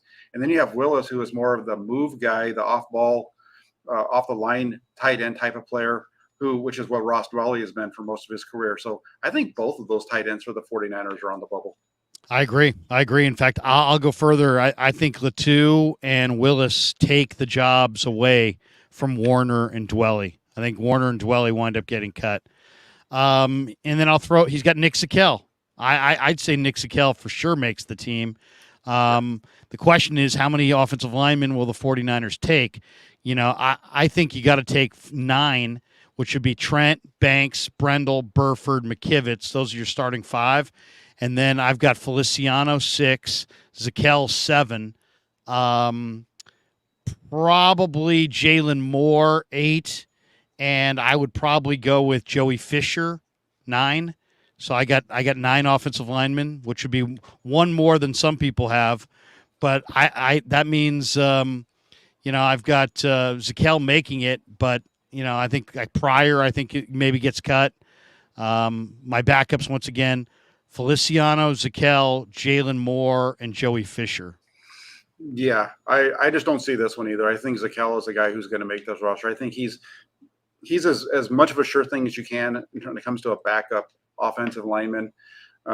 John Feliciano is going to make this team. He's a really good swing interior guy, center guard. Zakelj, I think, is a really good swing. Thinking through Rohan's thought process without seeing the article, I bet it's one of those things where he's saying Feliciano, Zakelj. Feliciano brings more to the table, so that's why he gets the nod over Zakelj, and Zakelj's out. But I think Zakelj can play all 3 spots across the line of scrimmage, which helps him get on there. And I think, if you're looking at that backup group that you just mentioned, it's going to be between Jalen Moore and Matt Pryor if one of those 2 guys has to go. I think that's – if you're looking at the offensive linemen and they're only going to go with 8, you've got the 5 that you're starters. You've got Feliciano and Zakelj, and then it's a matter of if you're going to go with Pryor or Moore. Beyond that, I don't think the other guys are going to really fighting for a spot on the active roster this year. Biggest surprise cut at the cut down before week 1. Who's going to be the biggest surprise cut? Man, that's and I think it's going to be one of those names that we just talked about, probably in terms of a cut, or I don't know if it's just a cut, straight up cut. Then that's a tough one, because I think a lot of these guys, like your Flanagan Fowles and your Javon Kinlaws and those kind of things, I think they're going to try to trade them for whatever they can get out of that. It could be surprise cut or trade. Yeah, I'll throw one out there. Surprise cut. I'm gonna throw out there I'm gonna go with Danny Gray at wide receiver. If there's a wide receiver that's a surprise cut, it would be Danny Gray, because I feel good about the rest of that group. Danny Gray, I want to see, he needs to step up. I'll go surprise cut or trade as Juwan Jennings. And I know that's people will be like, what? Come on, he's the number 3 receiver. But you got Ayuk, you got Debo. I think Danny Gray's essential. I really do, because I think of his ability to run off the coverage. And then you've got Ray. So that's 4 right there. And then that 5th spot is going to come down to Chris Conley, who has a great ability to block and speed. And then you've got Tay Martin, who's got phenomenal ball skills. Ronnie Bell, the same. And Jennings is a free agent at the end of the year. I don't see any way possible that he's not going to be in his final year with the 49ers this year. When I'm looking at Tennessee's receiving core, and I know how popular Juwan is because he played at the University of Tennessee, and you got Rand Carthon, the GM there. I think Rand's going to look at his receiving core, and I don't know if you've seen Tennessee's depth chart, but they just signed DeAndre Hopkins, right? So they've now added DeAndre Hopkins, and they have Treylon Burks. But this is the rest of Tennessee's wide receiver core. Nick Westbrook, Racey McMath, Chris Moore, Kyle Phillips, Colton Dowell, Reggie Roberson, Mason Kinsey, Trayshawn Harrison, Jacob Copeland, Kyrus Jackson, Gavin Holmes. In other words, who the hell are those guys? I mean, I know football. Outside of Copeland, I don't know too many of those guys. I think the Niners might be able to get a 5th-round pick for Juwan Jennings from Tennessee. And how popular would that be for Rand Carthon to add a player like that? I think he would help a young quarterback, whether it be Tannehill, Levis, Malik Willis, whoever's going to play there. And I think the Niners would take that 5th-round pick for Juwan, knowing that he's in his final year with the team almost assuredly because of the cap. So I think they're going to go with Ronnie Bell or Tay Martin or Conley and trade Jennings. What do you think? Yeah, I disagree with it. I just think that Juwan is a guy who I know he struggled in practice a little bit here and there, but I think they really believe in him. And the main reason why I disagree is I just think that they realize that this is they're in a point right now where they need to get over the hump, and I think he is a key piece to helping them get over there. What he does in their third down situations and that type of thing. I just don't see them moving off of him at this point. I think he stays. I think we're looking at more of a fit at the back. I mean, what you're saying all makes sense, but I just disagree. I think Jennings makes this roster, and he's the number 3. Last question. Appreciate the time and hope you guys have enjoyed the live stream. One of the big coaching turnovers is obviously D'Amico's now in Houston, and I think D'Amico's going to have a great year in Houston. I think they're going to be a surprise team. I really like the Texans to win a few more games this year, which is not saying a ton because I think they won 3 last year, but I could see them winning 6 or 7 games. I think they're really underrated. But that also means that Steve Wilks is here as the new defensive coordinator. What's your impression so far of Wilks? If somebody is kind of a casual football fan, what noticeable difference, if any, will we notice from last year's Niners defense to this year's Niners defense with Wilks pulling the strings as opposed to D'Amico? Yeah, I really like Steve Wilks. He just comes off as a leader. The way that he talks and the way that he goes about his business with us comes off as somebody who you can tell that he's been a head coach at one point, and you can tell that he wants to be a head coach again, handles himself very well. So really like that aspect of it. To the casual 49ers fan that's watching the team this year, I think what they're going to see that's going to look different is they're going to see more blitzes. They're going to see more guys being sent than they have in the past. I think that would be the biggest difference. Beyond that, you're not going to really notice a whole lot if you're just watching the games on TV. But you are going to see more pressure. They're going to try to apply more pressure with an extra guy coming. Great stuff. We hit a few of the starred chats before we bolt for the door. J49 says, Larry, 20,000 subs. Fire. Thank you. Appreciate that. Sean Wilford says, I subscribed at 5,400. Thank you, Sean. Thanks for believing in me. El Camilo Dorado, John Feliciano, baby. I do love Feliciano. Big fan of Feliciano. I think that was the second best offseason acquisition behind Hargrave is Feliciano. Always drip 805. I live in Pismo Beach. Weather is always good. Oh my God. I was just there. We were just at Pismo and Avila Beach last week, and I agree with you. If it's 2 years from now and we're doing this live stream, you may hear waves crashing. I might be right there next to Always Drip 805. It might be me, Always Drip, and Jack live from Pismo. Fantastic. That'd be fun. Wouldn't that be good? Jay Mill says, we'll be in Phoenix in 2 weeks. I wonder if there's a pig and a pickle in town. No, but bring your right guard. I hear it's warm. Digital Drew says, what about trading Brandon Ayuk? Trading Brandon Ayuk? Oh, my God. He says, I can see the Niners not having the funds to keep him. They may want to get something now before losing him completely to free agency. That's heresy. Heresy. They are not trading Brandon Ayuk. Brandon Ayuk's going to be a phenomenal bust-out player this year. Absolutely. And they have him on the 5th-year option, so they have him throughout this season. If he's going to get traded, it's going to be after this season. Digital Drew. Yeah. Oh, Digital. How's Chicago? Thank you for watching. Mike Fuss says, Larry, Jack, will one of the 4 quarterbacks currently on the roster be traded before the regular season? I say yes, and I think it will be Sam Darnold. I say it's to be determined, and I think if one of those guys gets traded, it's going to be Trey Lance. Okay. Good live stream. Hour and 37 minutes. Close to 200 people hanging in the room still. Jack, it's a warm day. Let's get out and enjoy it. Tell people what you got cooking on your channel. Leading into camp. We'll be down in Santa Clara covering training camp every single snap. We will be reporting back on what we see. We'll be doing a bunch of stuff. We'll be doing live streams together throughout the season. But, Jack, tell people what you got cooking coming up. Yeah, just keep it locked into the channel. There's, my format's a little bit different. There's always something. I try to get something up every day. So nothing new will be coming up today, but I'll have something for you tomorrow or Sunday. And then Monday and Tuesday as we get ready for Wednesday. I can't wait for Wednesday. Looking forward to getting to Santa Clara to see you live and in color and watch practice and watch those guys run around the field. It's the best time of the year. It's almost like Wednesday's like Christmas for me. So make sure you tune in the channel. You'll get lots of updates throughout. There'll be all kinds of videos as well from practice. And then also make sure you get over to the Santa Rosa Press Democrat, 49ers.pressdemocrat.com. You can get all the written stuff over there. Every day will be a report. And once training camp rolls around on Wednesday, it's every day. So yeah, I mean, there's certain days, I'm more of a night person than a morning person. My wife is more of a morning person than a night person. It's amazing that we've been married for 20 plus years. But, there are certain mornings that I just pop out of the rack feeling great. NFL Draft Day is one of them for me. And the first day of training camp.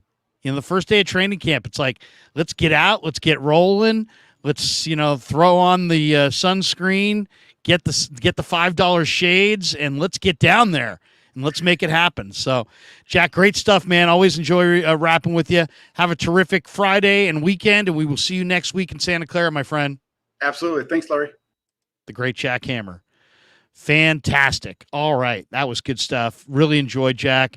Really enjoy all the breakdown, talking Niner football with him. All right. We are brought to you by Pig and a Pickle, the #1 barbecue spot in all of Northern California.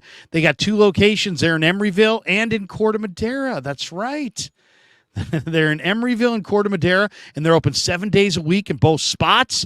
Check them out. Here's what they look like in Marin.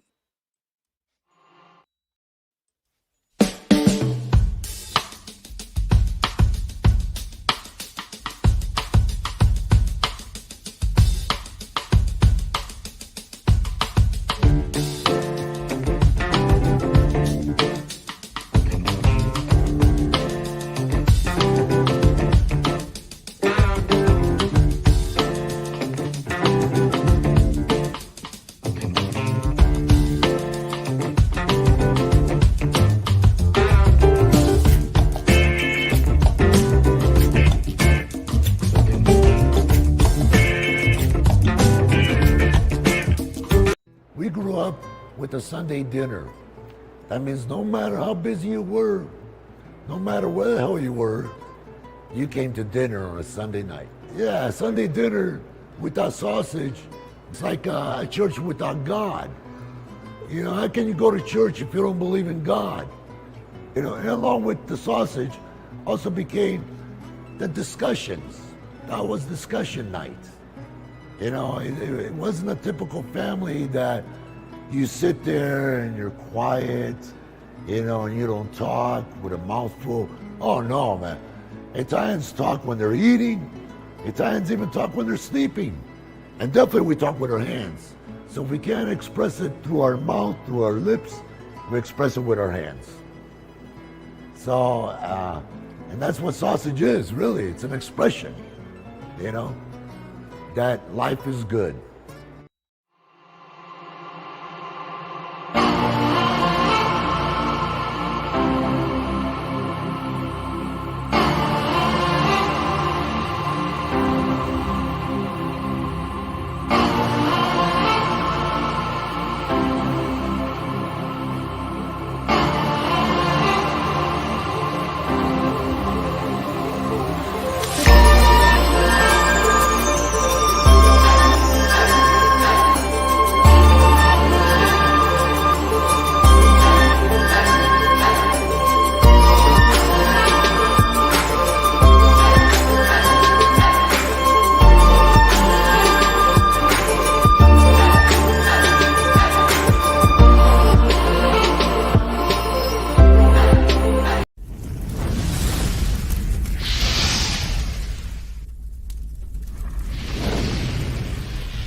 Coming down the home stretch on the Krueg Show. I almost muted myself there.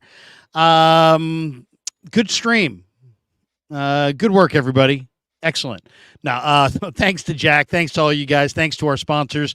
Pig and a Pickle, New York style Italian sausage, Telmetrics, and Marin Auto Glass. Thanks to everybody who helped us get to 20,000 subs. We are now en route to 25,000. We are currently sitting at 20,069 subs. So yesterday we got to 20,000. Today we're at 20,069. How about that? Picked up close to 70 subs in the last day alone. So thank you to everybody that's making this channel grow on a consistent daily basis. Thanks to Len Dempsey. Thanks to Kevin Krueger and all of you guys. Really great stuff. I really enjoy this. I really enjoy it a lot, and I appreciate every single one of you. Charlie Higgs says, thanks, Larry. We're putting in work over here, too, in the chat. No question. I appreciate every one of you guys in the chat. Also, if you get a chance, go to my YouTube channel, The Krueg Show, and if you want to support the channel, you can just go to the store, and you can buy merchandise. And please do. And if you do, we'll do a customized video for everybody who buys merchandise. There's a bunch of shirts and sweatshirts and that kind of things you can buy over there. And we appreciate you guys supporting the channel in that way as well. Digital Drew says, Kev is killing it. Well done, kiddo. Yeah, no, Kev is killing it. Absolutely killing it. Kyle McKiernan says, Larry, on my wife's business laptop and subbed, it's medical and our kids' videos. She's going to be like, what the hell? That's awesome. There you go, Kyle. Yes, knock on people's door, ask them if you can borrow their laptop, and then sub to the Krueg Show, and then leave, and then they'll all just be automatically subbed. So we appreciate everybody subbing on the show. We are going to be doing some incredible 49er stuff this year. I can't give you all the details yet, but we are planning for a post-game extravaganza that you are going to love. It's going to not just include myself, it's going to include myself and others. And we're going to bring you interviews from the stadium, post-game as soon as the game ends. It's going to be absolutely fantastic stuff. Still working on potentially doing pregame as well for 95.7 The Game radio, hopefully with the great Lo Neal. We don't have that finalized yet, but it looks like it's coming to pass. So you may be catching me with Lo Neal on 95.7 The Game for Niner pregame. But we'll definitely have a blowout postgame as soon as the game is over on this channel with other streamers joining the deal. So it's going to be monster. We're going to have thousands of people in the room. We're going to have hopefully players calling in, Niner alums on the show. It's going to be the biggest show of the week. So we are commandeering the post-game audience in a big, bad way. So if you're planning on doing Niner post-game, all I got to say is it better be good because we're going to have a monster post-game right here on the Krueg Show with locker room sound and audio, interviews, video, multiple streamers. Great stuff. We're thinking about even calling it the drive home. So I know, there are multiple radio stations doing post game, and there's all kinds of people going to be getting in on YouTube on post game. The biggest post game in the Bay is going to be right here on the Krueg Show, and I've got huge plans for it. We're already coordinating it. It is going to be monster, and it's going to start in the preseason with preseason game number 1, and you guys are going to love it. That's all I got to say. I won't tease it more than that, and you're going to love it, and you're going to love the people we have on it, and you're going to be amazed by the people that we have on it. So look for Niner postgame this year right here on the Krueg Show as we grow this channel to 100,000 or more. Digital Drew says, you have my attention. Yes, it is going to be an amazing show. Mark Graves, are you going to road trip to any games?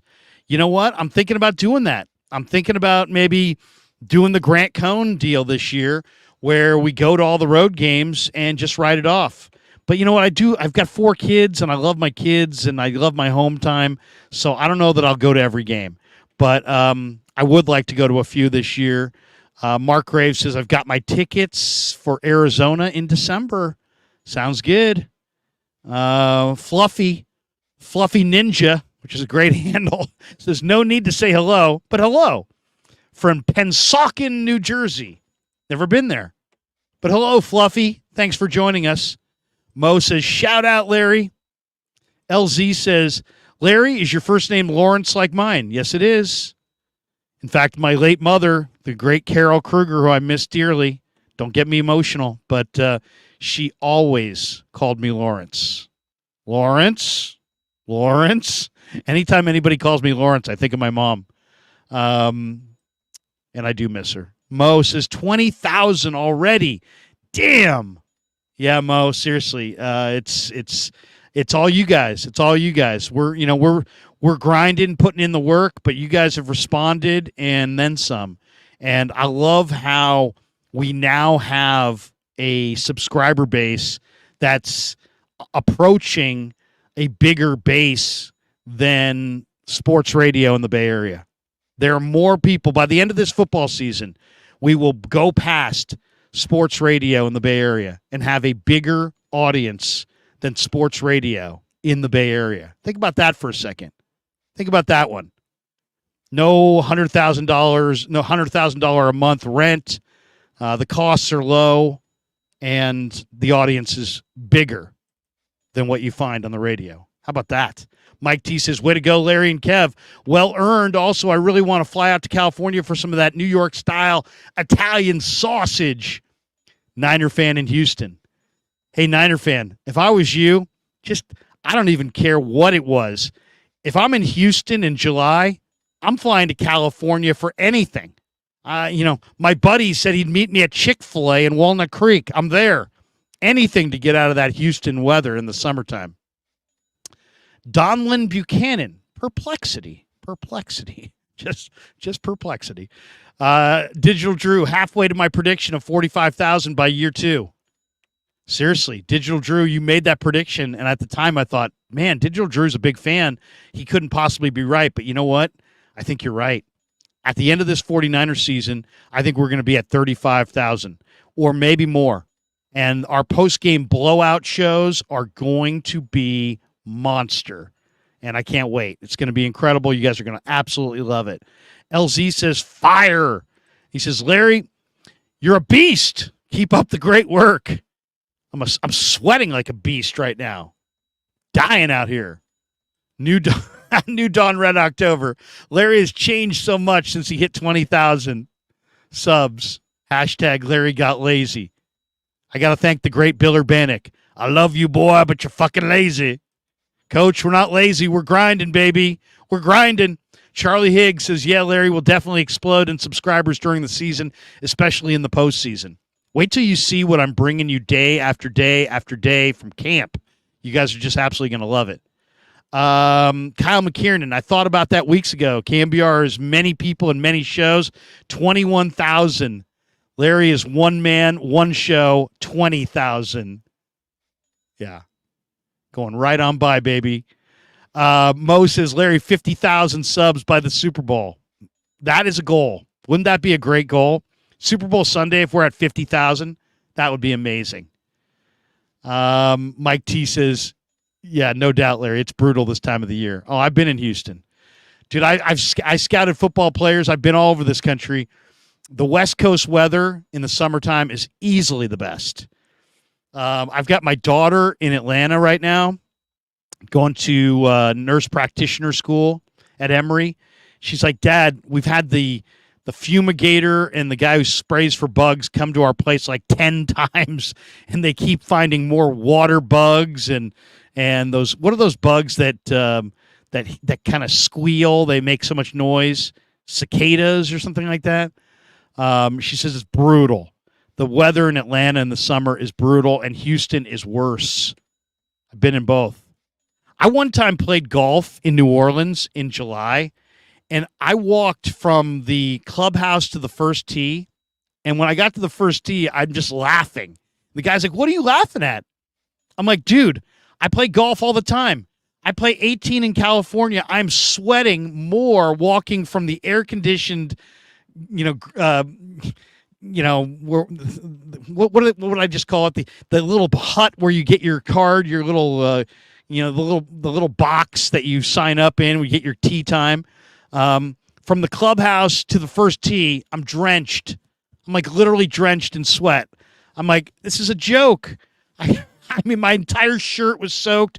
It was unbelievable, just pouring down. I had golf clubs slipping out of my hand. I mean, it was amazingly sweaty. I mean, I'm like, at one point, I'm like, this is pretty awesome. I go, I don't think I've ever sweat this much. But then, you know what happens is you get like heat rash because you're out there in that heat. It's just unfreaking believable. I did spend one summer in Chicago as a kid in '77. And I grew up in the West Coast in San Francisco. My mom's from Chicago. So I went and stayed with her family for an entire summer when I was 7, and it was one of my favorite summers. We went to Cubs games and White Sox games, played baseball in the street and with the kids and everything every day. And every time it would start to rain, I'd like pick up my glove and start walking inside. The other boys on the street would be like, "Where you going, Larry?" And I'm like, "It's raining. I'm going inside." They're like, "No, we play through the rain." And I'm like, "Okay." So we just kept playing, and then sure enough, it rains, and then it starts to steam off the sidewalk. The sidewalk starts to steam, and it gets even more sweaty. And I can just remember that summer in Chicago thinking, it was really cool how like summertime in Chicago was like people were out and they were doing stuff, and you hung out with your neighbors and you stayed out late. But I do remember the mosquitoes just being savage, and I can remember the humidity just being over the top, way over the top. T says Larry is God. Oh, come on now. If my wife saw that, she'd be like, "Sign off. Come in here and do something." Charlie Higgs says, "Never change, Larry, never change." Antonio, glad you made it to 20,000, Larry. Love your channel. Appreciate you, bro. Appreciate you. Digital, dying in the Midwest right now. 89 degrees, 80% humidity. Towels are pointless after showers. I mean, you shower, you feel like you got to shower again. My mom's house where I stayed with my grandmother, they had air conditioning. And I would run in from playing ball. I'd run over to the bedroom, put my head on the pillow, and the nice cold pillow. I can remember just feeling that cold pillow.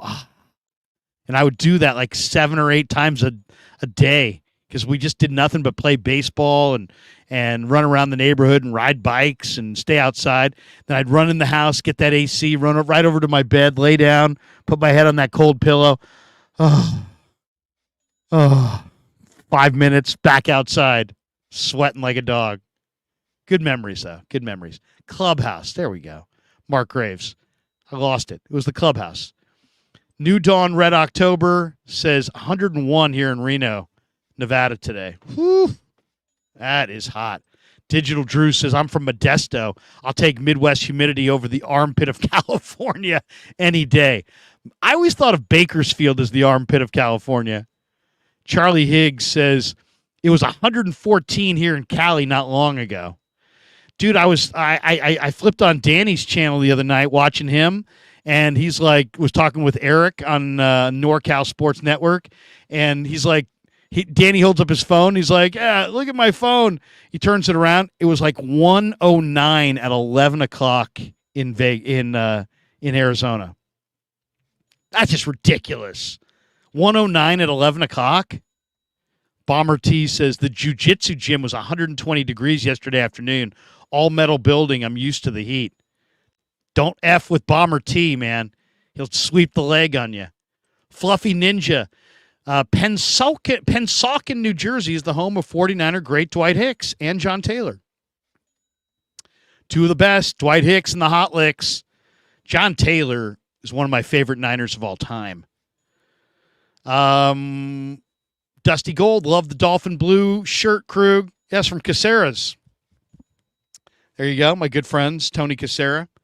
Digital Drew, no doubt, Larry, we have morning fog, then the heat hits, and it chokes you. Literally chokes you out. Oh, man.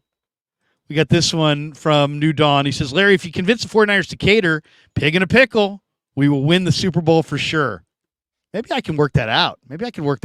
Pig in a pickle in the media room one day. That would be awesome. That would be absolutely awesome. How about them Niners? Bakersfield is the armpit of California. My brother was born there. Poor guy. Let me give you my one Bakersfield story. My brother was working. First of all, they have great Tex-Mex in Bakersfield. It's a hot place for Tex-Mex. If you like Tex-Mex, you'll love Bakersfield. We got this one. Rob G says 109 in Modesto. Antonio says supposed to be 110 in Chico today. My son went up there for a baseball tournament and had the river runs through Chico, and it's like a swimming pool, and you can basically jump in and swim, and it just kind of, I don't know what they call it, but he showed it to me. It looked pretty kind of cool. Dusty Gold says you should head to Pacifica. Yeah, well, that's the other extreme. And I got to bust out a windbreaker. And then, to me, Pacifica is flat out depressing. And I like Pacifica when it's really, really, really like the late summer, the Indian summer, the September, October. Then get me out to Pacifica. Get me out to Half Moon Bay. Go check out my buddy owns Sam's Chowder House in Half Moon Bay. Go check that place out. But let me tell you my Bakersfield story. My brother's is a lawyer. He's a judge. We call him the judge. But at the time, he was he wrote for the Daily Cal. In fact, he worked with Ron Krojcik and Mike Silver. Those guys did sports. My brother did business. But they all worked for the Daily Cal. He wanted to be a newspaper writer. So he gets a job working for the LA Times. And then he gets another job working for the Bakersfield. It was more of he was like an intern with the LA Times. He was just starting out. So he gets a job with the Bakersfield Californian. So he's living in Bakersfield. And, we have 4 kids in my family, and my parents didn't want to help my brother move. So I think my dad bribed me, and he's like, hey, Lair, Chris is moving back to go to law school. He's leaving Bakersfield. Can you what do you think about going with him down to Bakersfield and, loading up his apartment in a U-Haul and driving back, and you can drive his car, he'll drive the U-Haul, and so on and so forth. Well, it's my dad, right? So I can't say no. And I wasn't going to say no anyway. I love my brother. So I'm like, yeah, I'll do it. And so we get down there, and I forget exactly what year it was, but it is 110 degrees in Bakersfield. And it's freaking, I'm dying, absolutely dying. And we're loading up furniture and all kinds of stuff. I'm sweating. I'm dusty. I'm feeling like hell. My brother's like, let's take a break for lunch. I'm like, all right, let's do it. So we take a break, go to some place, get some deli, get a sandwich. We're sitting in the shade somewhere, and we had a transistor radio, and turn on the Dodgers station, and it's Vin Scully. And we turn it on, and it's Vin Scully, and it's the day that Dennis Martinez is trying to throw a perfect game against the Dodgers at Dodger Stadium. And we sat there and listened to Vin do the last 2 innings, and El Presidente, who's what they called him, Dennis Martinez, he actually got it. I think Chris Gwynn flew out to center field to end it. But he actually threw the perfect game. But just to hear one of the greatest announcers that's ever graced this earth, Vin Scully, call a perfect game on the radio. My brother and I even joke about it. It was like the one thing that could make a 110-degree day in Bakersfield somewhat enjoyable, listening to Vinny, who, he's a Dodger announcer. I'm a Giants fan, so it wasn't like I love Vinny. I hated him, and I hated the Dodgers. But it was a pitcher against the Dodgers trying to throw a perfect game, and did. And I can just remember Vinny, just his call, hey, if you have anything to do, you may want to do it now, because in the bottom half of the 9th inning, Dennis Martinez takes his shot at history. Just to hear Vin, Hall of Fame announcer, on that call that day, it was one of the great sports memories I have as a kid. So there's my Bakersfield story. Digital Drew says, best place to eat in Modesto is Tacos Jessica, number 2 on 8th Street, taco truck line. So damn good. Isn't that funny? There's always some place that's like kind of out of the wall, out of the, just some off the beaten path place that's just like, oh, you gotta have it. That sounds like that kind of a place.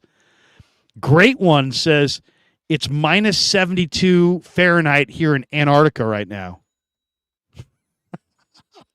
There you go. Thanks for watching in Antarctica. How about them Niners? I hope Joey Fisher has been getting used to the heat, spending time outside in the sauna. Really excited how he develops into the future, or who he develops into in the future. What he's referring to is that Joey Fisher could not get through the 49er minicamp in 72 degrees. So we'll see how he handles training camp. That actually will be one thing to look for, because if you can't handle 72 in June or May, you're going to have a rough time with 95 in late July. But I think that maybe he was sick. Maybe there was something else going on there. Who knows? LZ says 112 in Vegas today, baby. Whoa, 112. 112. Charlie Higgs. Hall of Fame announcing right there. Vin. No doubt. No doubt. Bomber T with one last one. El Rancho Steakhouse is hard to beat in Stockton. Okay. I'll keep that in mind. All right, guys, great show. Hope everybody has a phenomenal Friday and a terrific weekend. I was going to try to stream tonight with Ned Coletti, but he's in Europe. So we won't be doing Giants postgame tonight. I was going to stream in the morning with the great the coach, but the coach and I are going to hold off until training camp starts in a week. But we're fired up for that as well. So we'll see. I probably will stream here in the next day. I'm not sure. Nothing planned right now, but we definitely will be doing stuff. LZ says, have a great weekend, Larry. Absolutely. Absolutely. I wish the same to all of you guys as well. New Dawn, Red October. Larry, you were made for this media platform. What makes your channel successful is how you interact with your community. No doubt you will continue to blow up. Congrats, brother. Thank you, man. I'll tell you, the most enjoyable part about doing sports radio was taking calls and talking with that was one thing G-Rad and I loved the most, is we loved taking calls and talking to the audience. You know, always the best moments. All right, everybody, I'm gonna go get a little lunch, towel off, and enjoy the rest of my Friday. Hope you guys do the same. Peace. Yeah, never met a man I've been scared of. Careful, you gon' get exactly what you asked for. Here for whatever you bring me, getting handled. I answer to no one, I don't need to